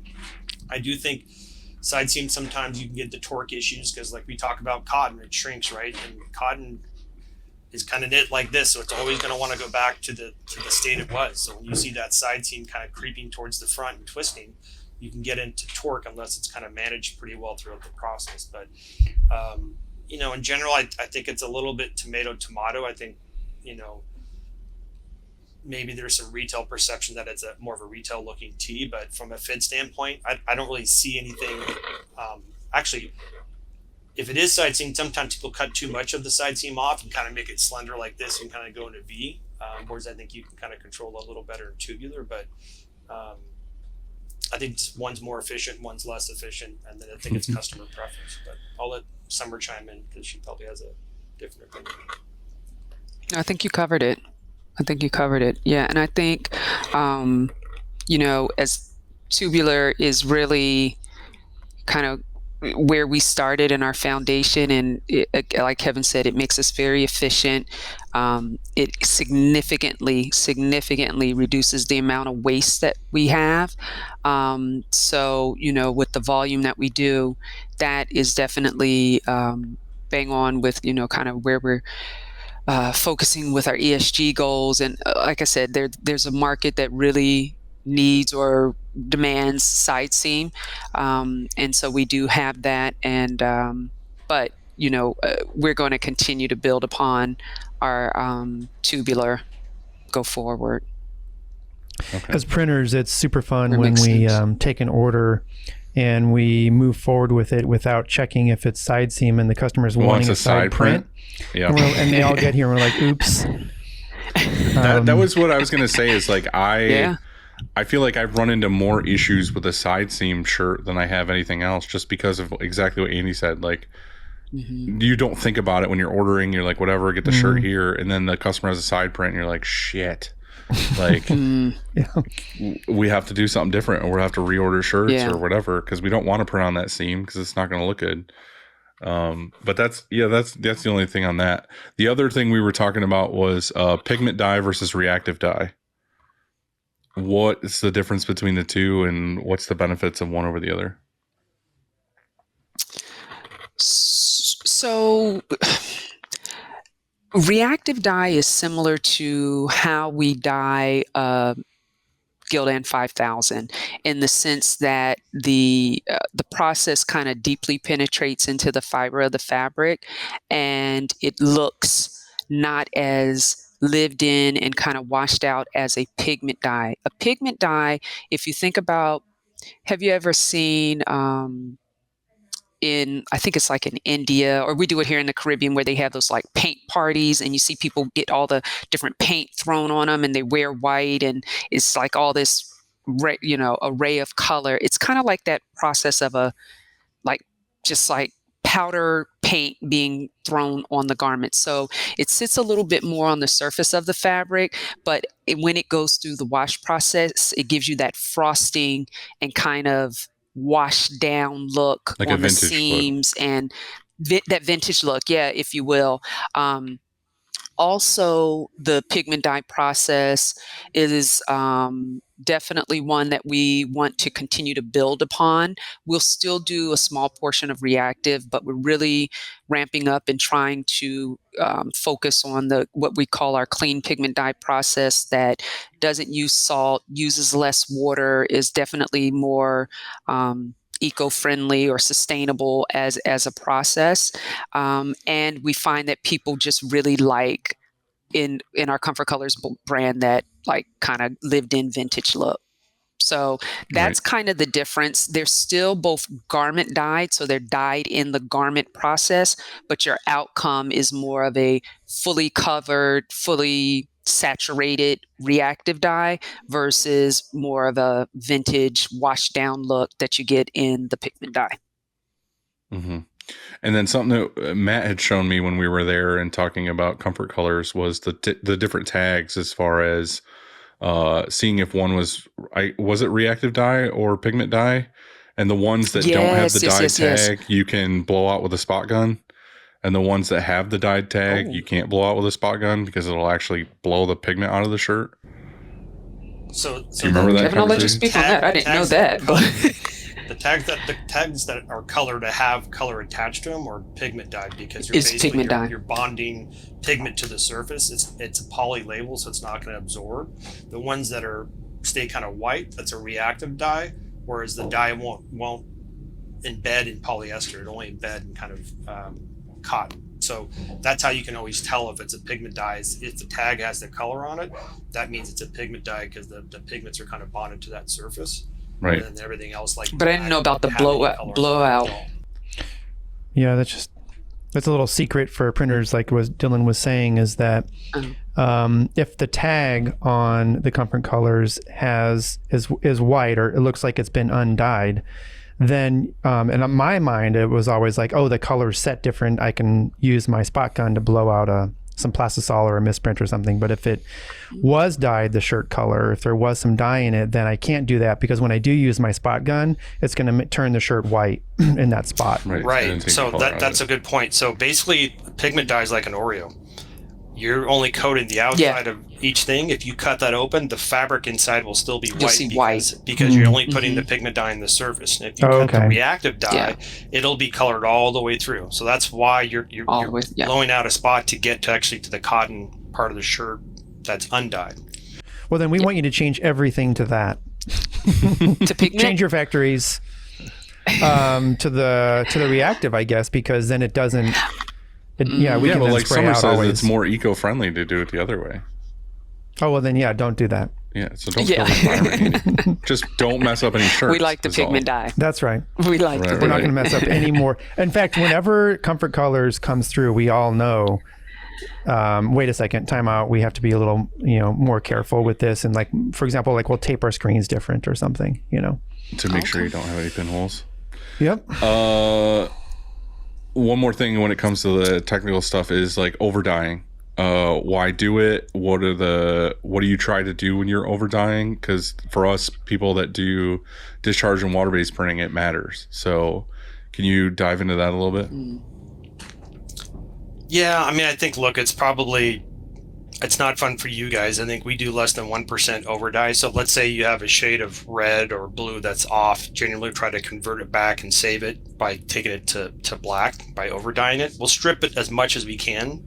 See, that was a process I didn't know existed. I didn't know that you strip it first.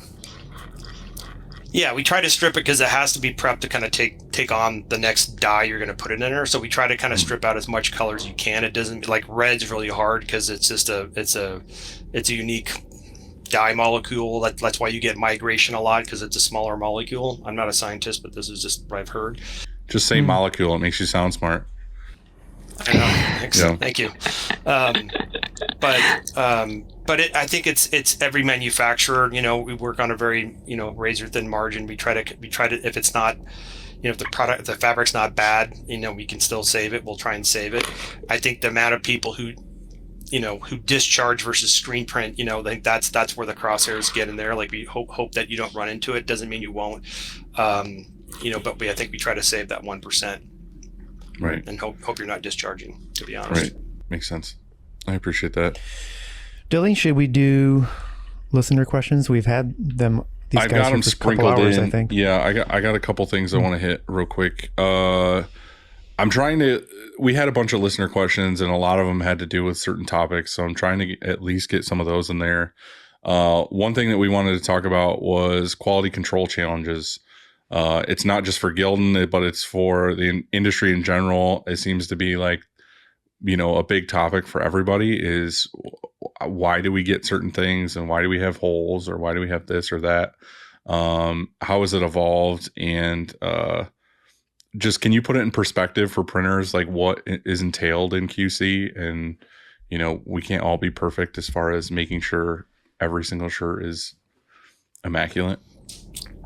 Yeah, I mean, I think we have QC in every step of the way, from yarn spinning down to knitting to dyeing to cut and sew, and I think we try to kind of manage that along the way. I think what people, I think you do a pretty good job because we do own most of the steps of the process, but there's always going to be a portion that's going to kind of get out the door.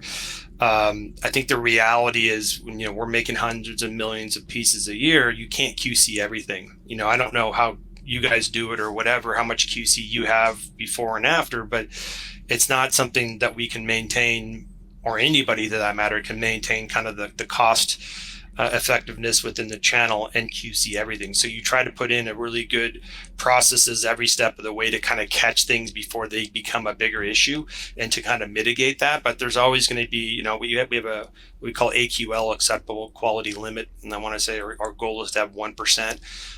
That based on the table and the quality auditing, that it's possible that 1% could get out that maybe has a hole or something like that. But you have to kind of funnel it down all the way from the beginning to the end to kind of have that control. And we're not perfect. I don't think anybody is. And when you scale, I'm not going to say there's not issues, but I think we do a pretty good job quality wise overall for the scale that we make.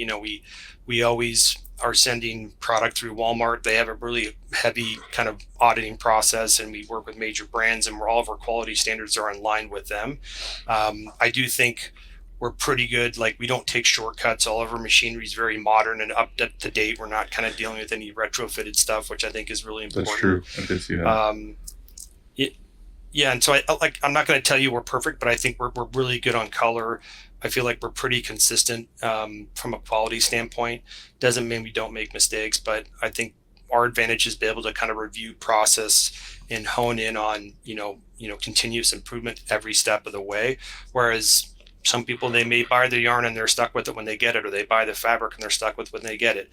I do think supply chains these days, I think, have some patience a little bit with everybody, because I think everybody's trying to get the ingredients that they ordered. They may have got something different, or you've got new sewing lines coming up that maybe they're new sewers. Like, there's a lot of newness and things going on out there as people restart, and it's not as consistent as they would like it. And I can imagine, like, just it can cause issues. You're not running like you were before. We went from 0 to 100 in the last year, and trying to restart all this stuff, whether it's textiles and spinning. I'm just saying market wise, and sewing lines is not easy. You bring the more variables you bring, the more difficult it is to maintain the consistency. And I I think even if you go to the supermarket, for a while there, you probably couldn't get certain things you wanted because supply chains were broken, or something's a little bit different. But we really try to maintain our ingredients and our processes, but it's tough. It's definitely tough. You have high cotton, transportation, trying to find labor. I mean, there's lots of little things that kind of come into it that can kind of, throw a variable into the process that has an effect. Kevin, that was a really amazingly intelligent answer. But if I were you, I would have just blamed it on shipping, like UPS or something. That, just blame it on UPS. Blame all your delays on UPS. Let's say FedEx. Well, I don't can't use imagine FedEx. for you guys trying to get shipping and ship product. I can't imagine that. I mean, I gotta imagine you guys went through ink problems and things like that, and labor shortages. Oh, like, yeah. I gotta imagine you feel the same things as a manufacturer would doing your job. I'm just saying that you got to think of it that way too. It's easy to blame you guys or any manufacturer, but it's like how much shit goes wrong in our own shops daily that like we're like, oh, we got to fix this, or oh, we got to get this out, or something was slightly out of registration or whatever. And it's like you guys are doing it on such a more massive scale that it's like, how are you going to catch every shirt or every hole or ever whatever? You know what I mean? Like talking about. I think it on these terms a little bit, and that is when we do a fix order for something that's not our fault because we misprint here and that's a fix order. But what if there is something wrong in the seam, or there's a tear or a blemish on a shirt across all brands, not just Gildan? But if that were the case and that were to happen, we could do it one of two ways. We could either fix that shirt, in other words, reorder it and then set the job up again and reprint it. Or I could hire somebody at each press, and that would take, we have 3 autos, so that would be 3 people. And I could hire somebody to examine every single shirt, front and back, before it goes to press. And which costs more? So does it cost more to hire that person that's, quality controlling every single shirt? Or is it more to fix? And we determined it was a less expensive cost to just fix the shirt because it's so infrequent. We decided to just fix the shirt. And if we were if we only had one option, and that is to QC every single shirt front and back before it goes to press, then we're going to have to charge more.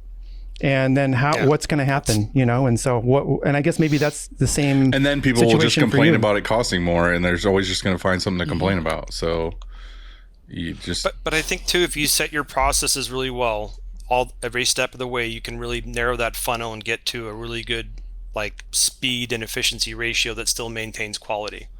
I really believe like we've done a pretty good job at that. Like, sometimes things get out of shape and you gotta address it and stuff like that. But I do really think, if you stay vigilant and have integrity with your QC processes and your processes and stuff like that, I think you can manage it pretty well, at scale. That was good answer for all of that stuff. Last thing we can touch on before we do quick take stuff was Scott at King Screen had asked, what are some of Gildan's sustainability practices in battling environmental issues that surround large scale manufacturing? I know you guys have some things in place that I had seen, some things I didn't see because we had a hurricane, but can you guys talk about that stuff a little bit?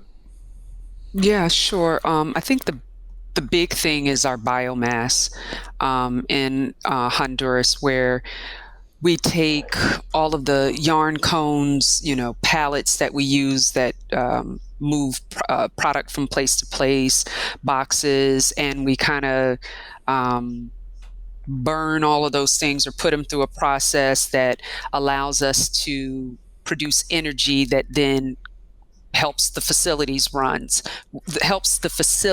run, and that renewable energy source kind of generates about 40% of the average energy that we use year over year. So when we talk about our process and really being a sustainable manufacturer and kind of controlling the process all the way through, we kind of do it on the sides as well, and look at all of those things that we can prevent or reduce the amount of matter or product that goes into the landfill by taking them through this biomass and using it as fuel that then kind of creates energy that runs the facilities in our industrial park in Honduras. And that's a big undertaking of a lot of materials. So I think Yeah. that Well, is something that's really. there was other things involved in that too, though, wasn't there? Like local farmer Mhm. waste and all this other stuff that would normally go in a Yeah, landfill, and I but is think now being pulled and used. Yeah. I think like the reality is like a lot of this stuff was done years ago as out of practicality. Like energy is kind of Mhm. expensive in Central America, so how do you find kind of a cheaper source of energy? And so there's lots of organic matter around Honduras, so they have like palm oil trees everywhere. They're a major exporter, and so a lot of this stuff is organic matter that either sits in the field and gets burned, or it gets put into a landfill and then kind of sits there and decays, and even that decaying gives off greenhouse gases. So the idea of the biomass is a kind of a massive furnace that burns up organic matter that would have either been burned or give off GHG. So it's actually kind of carbon neutral, even though it burns stuff. That burning heats up the boilers that create the steam to dye all of the product. They also have what they call adaptation chillers, which come off a stem of that, which actually converts hot steam into cold air. So it creates all the air conditioning within the offices. So it's one of those things that when you look at it's a practicality thing for using cheaper energy and kind of being a little more self-sufficient off the grid. But it was really stuff that was sitting around anyways, and given time or left alone, it would have created the same kind of carbon footprint versus if we had actually used it and burned it and created energy and steam with that. Right. And you It's guys pretty also cool have when you go into the control center. It looks like you're kind of in a nuclear yeah, like facility you're at or NASA something. or It's pretty something. amazing. At NASA. Yeah, Yeah. yeah, it's pretty cool. Yeah, no, it's pretty crazy. Yeah, seeing it firsthand was pretty good. And I made that joke to the guy too. Like, there's the dude who's in charge of that plant or whatever, and I walked up to him, and he's trying to be all serious. And he's like, "Oh, the biomass thing," and I was like, "Yeah, it smells like bio ass in here." And then he just like laughed. Yeah. So it's just funny to like poke at him, but he was like so like nervous to talk about it, and then I just kind of like I was like, "Dude, it's okay." Like, That's part of the fun thing of BOD is we're putting these guys, that's their daily job, and getting to talk to you. They're probably a little shy because they probably haven't talked to a lot of decorators, but that's the cool thing is you kind of get to meet those guys who do it and vice versa. But yeah. So talk about the water treatment, because you guys use a lot of water, but then you try to treat it and make it better going out than it came in.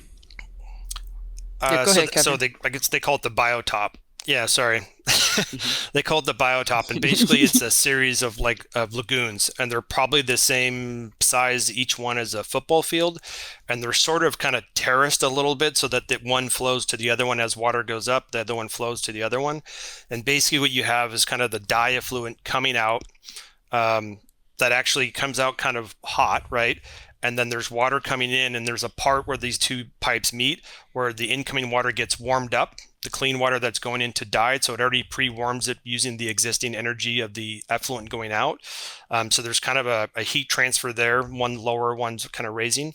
And then the effluent goes into the lagoons, and each lagoon has a different sort of enzyme within it, and there's a certain time frame that the water is going to stay in. So by the time it gets to the last lagoon, let's say the seventh lagoon, it pretty much is clean enough to put, not pretty much, it is clean enough to put back into the water table.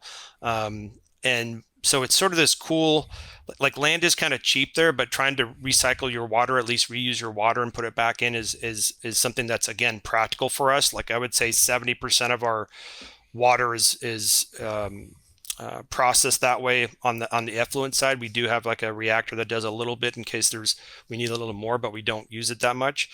And the cool thing is these lagoons actually kind of create their own ecosystem. So, there's still animal life there thriving. There's actually migratory birds that they've never seen before in Honduras that are stopping off and hanging out on their way up north during certain times of the years. There's actually alligators that hang out there too, and That eat the goats. it just sometimes, I mean, they put the goats to keep the grass down, and I guess they put the alligator, in there to keep the goats down. But they seem to kind of work together okay. But it's a pretty cool thing. It's when you think about the science of it, it's actually makes a lot of sense, and it's something. You don't think about that as an investment when you're building a t-shirt factory, and we actually have one also in DR that does a similar process, and it's just another way to kind of making sure our footprint we limit our footprint to the environment while we're making t-shirts. Are there any other sustainability practices that Gildan's thinking about doing, or initiatives that are going to happen? Wow. There's Yeah, I mean, tons. efficiency is one of the things, but yeah, Summer, go ahead. No, I mean, where did we begin? We look at sustainability in everything that we do, from the labels that go into our product, how we even create a product. I talked about earlier, we create blocks so that we're standardizing how we're building the product, which also creates efficiency and makes us sustainable, because we're not doing things inefficient and wasteful across the board. Lights, boxes, labels, zippers, everything in our process we look at, and everything around the product, and we kind of move with a sustainable mindset first. So before we do anything, we kind of ask ourselves the why, like, why are we doing this? What need does it answer? What does the consumer want? But then also, how is it sustainable and fitting into our ESG goals? And if we can't answer all of those different questions, we then question, okay, is this the right thing to do? So we move in a sustainable mindset all the time. Cool. We've actually just done our fifth generation of ESG goals, and so we've had 18 public reports on ESG, so 18 years in a row. So it's kind of been on for a long time. I think now it's getting more amplified as a company, and the good thing is we're doing already, maybe just didn't talk about it enough, didn't kind of amplify it publicly, and I think that we're doing that more. So things like water intensity and zero waste manufacturing, like I think Dylan, you'd asked about that, like what does that mean? We don't have a lot of waste in manufacturing, but zero waste is going down to the yarn cones or the wrap that that the cut parts go in. Like everything either must be recycled or it gets put in the biomass and kind of burned up. But there's nothing that's kind of goes to the landfill, like down to the seamer tape. And like you really look at everything down into the details and where is it going? It cannot go to the landfill. So it either gets recycled or back into the biomass. And so just really digging deeper and looking at those goals even more, and kind of, hopefully raising the bar. That's awesome. All right, you guys, we do a section at the end of the show we call Quick Takes, which is more a personal question for you two, just something so we can hear about you guys. Andy, go ahead and start it. Maybe Summer goes first in these, just so we have an order. Okay, Summer, then Kevin. Uh-oh. Yeah. First question. Summer, how do you start your day? Drinking water and working out with a cup of coffee and a small micro teaspoon of peanut butter. As soon as you roll out of bed, Almost water, every morning. working out, peanut butter. Yeah. Why Coffee, the Kevin, I kind of feel like your answer is going to be different than Summer's. Yeah. So I'm pretty simple. I think, shower and coffee, drive to work, get it on. That's about it. Maybe a walk in the morning. Get right after the day. All right. Yep. Summer, any good movies or shows or books that you're reading right now? Ooh, yes. I just finished watching on Netflix from scratch. It's like a little true life romantic drama. I'm watching that. I recently read, the most recent book I read was, oh gosh, now I feel like a goober because it was just on the tip of my tongue. I'm drawing a blank. I can't even think of it. But anyway, I'm watching Handmaid's Tale. I'm a series girl. I like a good series. And I'm also watching, so that's on HBO. I got a couple of few things. You watching New Game of Thrones? Oh gosh, no, I can't get it. I can't follow it. It's too far back, and I can't keep up with who's who. I've started twice. I can't. I need to figure it out. I feel that. Because everybody Kevin, what are you keeps doing? telling me, I watched the original, but this new one, I'm like, how far back, like whose mother is the girl? Like how far It time back is it? jumps. I can't keep up. It time jumps too many times too. It's kind of hard to follow. Yeah, I cannot keep up with it. Kevin, what are you watching or reading? Book. I think last book was like Dave Grohl's book. We I read can't remember that what one. that one That was was, good. and I just bought one about Michael J. Fox in this third book, which kind of sounded interesting, but I haven't read that.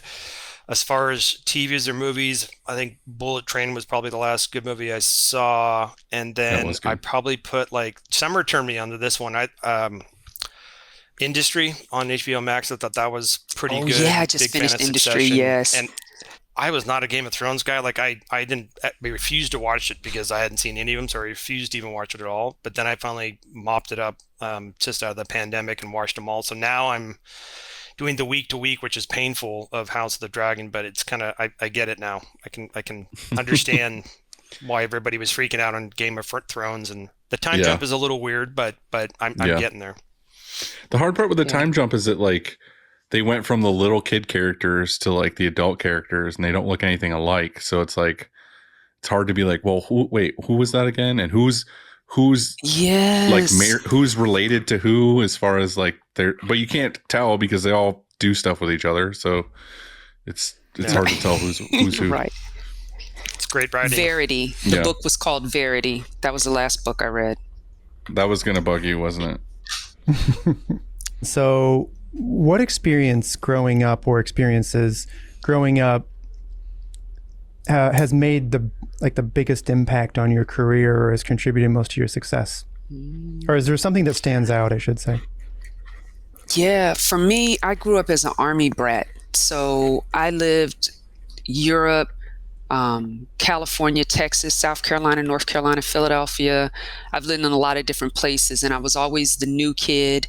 And I think what helped me with my career is when I made the decision to come to Gildan, almost sight unseen, had never been to Barbados, didn't know anybody here, and came by myself. It was like, okay, let's do this. You know, I'm the new kid on the block. I'll figure it out. I always know somebody that knows somebody, and I'll meet somebody. And I think that for me has allowed me to be open to opportunities within my career because of that, not having fear of, you know, being outside of my comfort zone and figuring things out on my own without a network. Even when I was with Russell, I moved from North Carolina to Atlanta. My first job was in a little small town of like 20,000 people in the mountains of North Carolina, and then coming back to Haynes, you know, so I've always had opportunities that have put me in situations where it was just kind of, I don't know what I'm getting myself into, but I'm gonna make it work. So I think that life experience as an army brat and that moving around helped me throughout my career for sure. Yeah, you know, I'm the same way. Moved around a ton, and I was always envious of like kids that had stability. You know, like, oh, you went to you lived in the same house, you went to the same school, you had the same friends, and you Same friends. you drew from those strengths. You know, and that made you stronger, let's say. But I realized that having it the opposite way, I just like, I guess I gained strength in a different way because I was a new kid too, and I had to adapt, let's say. You know, I had to figure out how to adapt early on. And so, I mean, I think they both are good, and they're both good ways to grow. But I was very ready. Like when I went off to college, it wasn't a big deal for me, you know, like to move or anything. I was like, oh, don't worry about it. Like I've done this already 20 times. It's fine. Where I knew some kids that went off and they moved and they couldn't handle it. You know, they're like, wait, I can't believe I'm not living in the same town I grew up in or something. And so, Right. I don't know. It's always been an I'm sort adventure. of similar like that. Kevin? Absolutely. I would sort of echo the same thing. I would say like my dad from a young age just always encouraged me to go on adventures and whatever they were. Like he never said, no, don't do that. He's like, go see the world, do this. And so it was never, I mean, I used to work for him and I tried to get a raise out of him by leveraging a job at Nike. And then he said, no, I'm not going to give you the raise. You should get that job. And so I ended up pushing me out down this path. But I would say all along my way, he's just always been like, go see the world, go take risks, go out there and do stuff. And I think living abroad and living with multiple, different cultures and stuff, it just opens your mind up to different things, and you think differently. And nothing wrong with people who don't travel, but I think that's maybe better at my job, and kind of interacting with people and working with large teams has just made me a better co-worker, better person in general. So Yeah. Sweet. How do you unwind after work, Summer?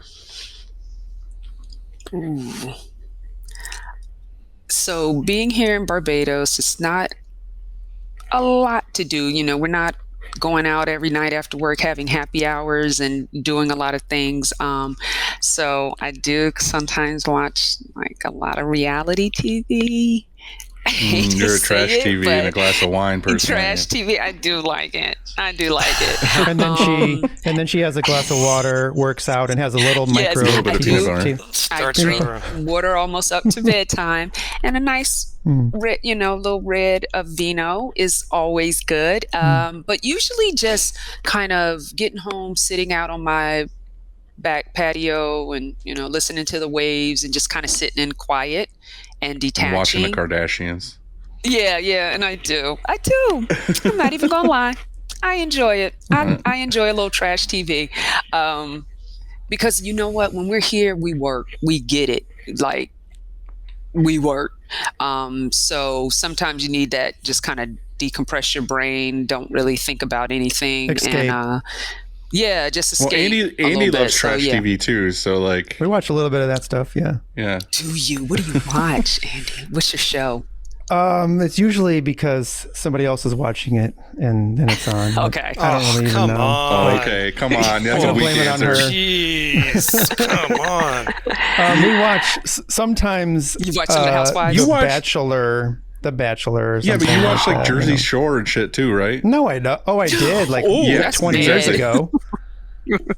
not the New Jersey Shore or anything. Like, who cares about that? But I'm talking Okay. old school, OG Jersey Shore. Yeah, Okay. because it was funny. Okay. Yeah, it was. It was All right. ridiculous. That's when reality shows were still a little more authentic and truly reality shows versus kind of the True. scripted things that are out now. But whatever. All right, Kev, what do you got after work? I'm pretty much a saint for most of the week. Thursday night's trivia night, so go challenge, with a group of people and see if we can not finish last, or get the booby prize of second to last is always a tertiary goal. Then Friday, Saturday, go have some couple beers and hang out, maybe play some golf, go for a walk, a hike. Yeah. So just chilling after work and then wait for the weekend? Yeah, I think too, one thing we kind of don't mention, like when we travel a lot, like it's getting off the island to go to Miami and replace else, that's a full day. So what you could be out for 2 weeks and you're coming back and getting resettled in and laundry and cleaning and just kind of turning yourself off for a bit. And then when you're here, you just kind of get into a mode. But definitely like to have a few beers in the weekend. That's why I kind of strive to be a saint during the week. But All right. Andy, finish it off. What is for dinner? What is for dinner? So my husband is the cook. He cooks way better than me. Dinner is usually chicken or fish, vegetables, and something creative he comes up with some kind of like either falafel or some kind of rice dish or orzo or something to go with it. We usually eat at home most nights. God damn. When you get home, you don't know what it's going to be. You're saying it's made. No. When he says come eat, that's what it is. I don't ask questions. I just eat. He's a good cook, so it's usually something I like, and here's the thing: living here, you can't say, oh, we're going to have such and such vegetable, or we're going to do da, da, da, da, da. It really depends on what's at the grocery store this week, what came in on the island. So you can't be too choosy. So a lot of times what we eat is just kind of what we can get, and what's available. So yeah, I don't actually like chicken, but because we don't really eat beef and pork, we end up eating a lot of chicken. So when I'm stateside, I'm almost like vegetarian or just fish. So eat a lot of chicken here. Kevin. A lot of chicken. Meanwhile, back at the ranch, I'm actually, and this is the truth, I'm going to have a Red Baron pepperoni pizza Dude, tonight. hell Baron. yeah. Barons That's all how I day. maintain quality wherever I am. The supply chain never breaks down. It's always consistent. Right. We always have Barons here in the fridge. Yep. Can't live without them. Sad but true. I love it. It's perfect. Well, thanks guys for coming on and doing this with us. We really appreciate it. You guys are obviously someone Thank you that for we having us. really, really wanted to talk to and get a little bit of Thank a you. peek into. And doing the BOD stuff really opened my eyes to a lot of things that Gildan has going on. And I have a way more respect for the company than I ever did from seeing the whole process and meeting you guys. And one thing that was really awesome was the meetings that we did have, and we kind of went over stuff. You guys were actually listening to us and actually, you know, eager to hear what we had to say and take our things into thought for changes. So again, I really appreciate you guys doing this, and thanks, and enjoy your Red Baron, Kevin. I'm fucking all about that. And Summer, I'm sorry that you have to eat some kind of weird falafel and chicken. Yeah. God, I don't know how to do it. I love it. Yeah, thank you. Thank you very much for sharing your stories and for, I wanted to say, making t-shirts for us to print on. Yeah. Oh, Without thank you. those, what do we do? Yeah. Thanks, guys. Thank you for We including enjoyed it. us. Thank It was you. fun. We'll see you later. All right. Take care. Bye, guys.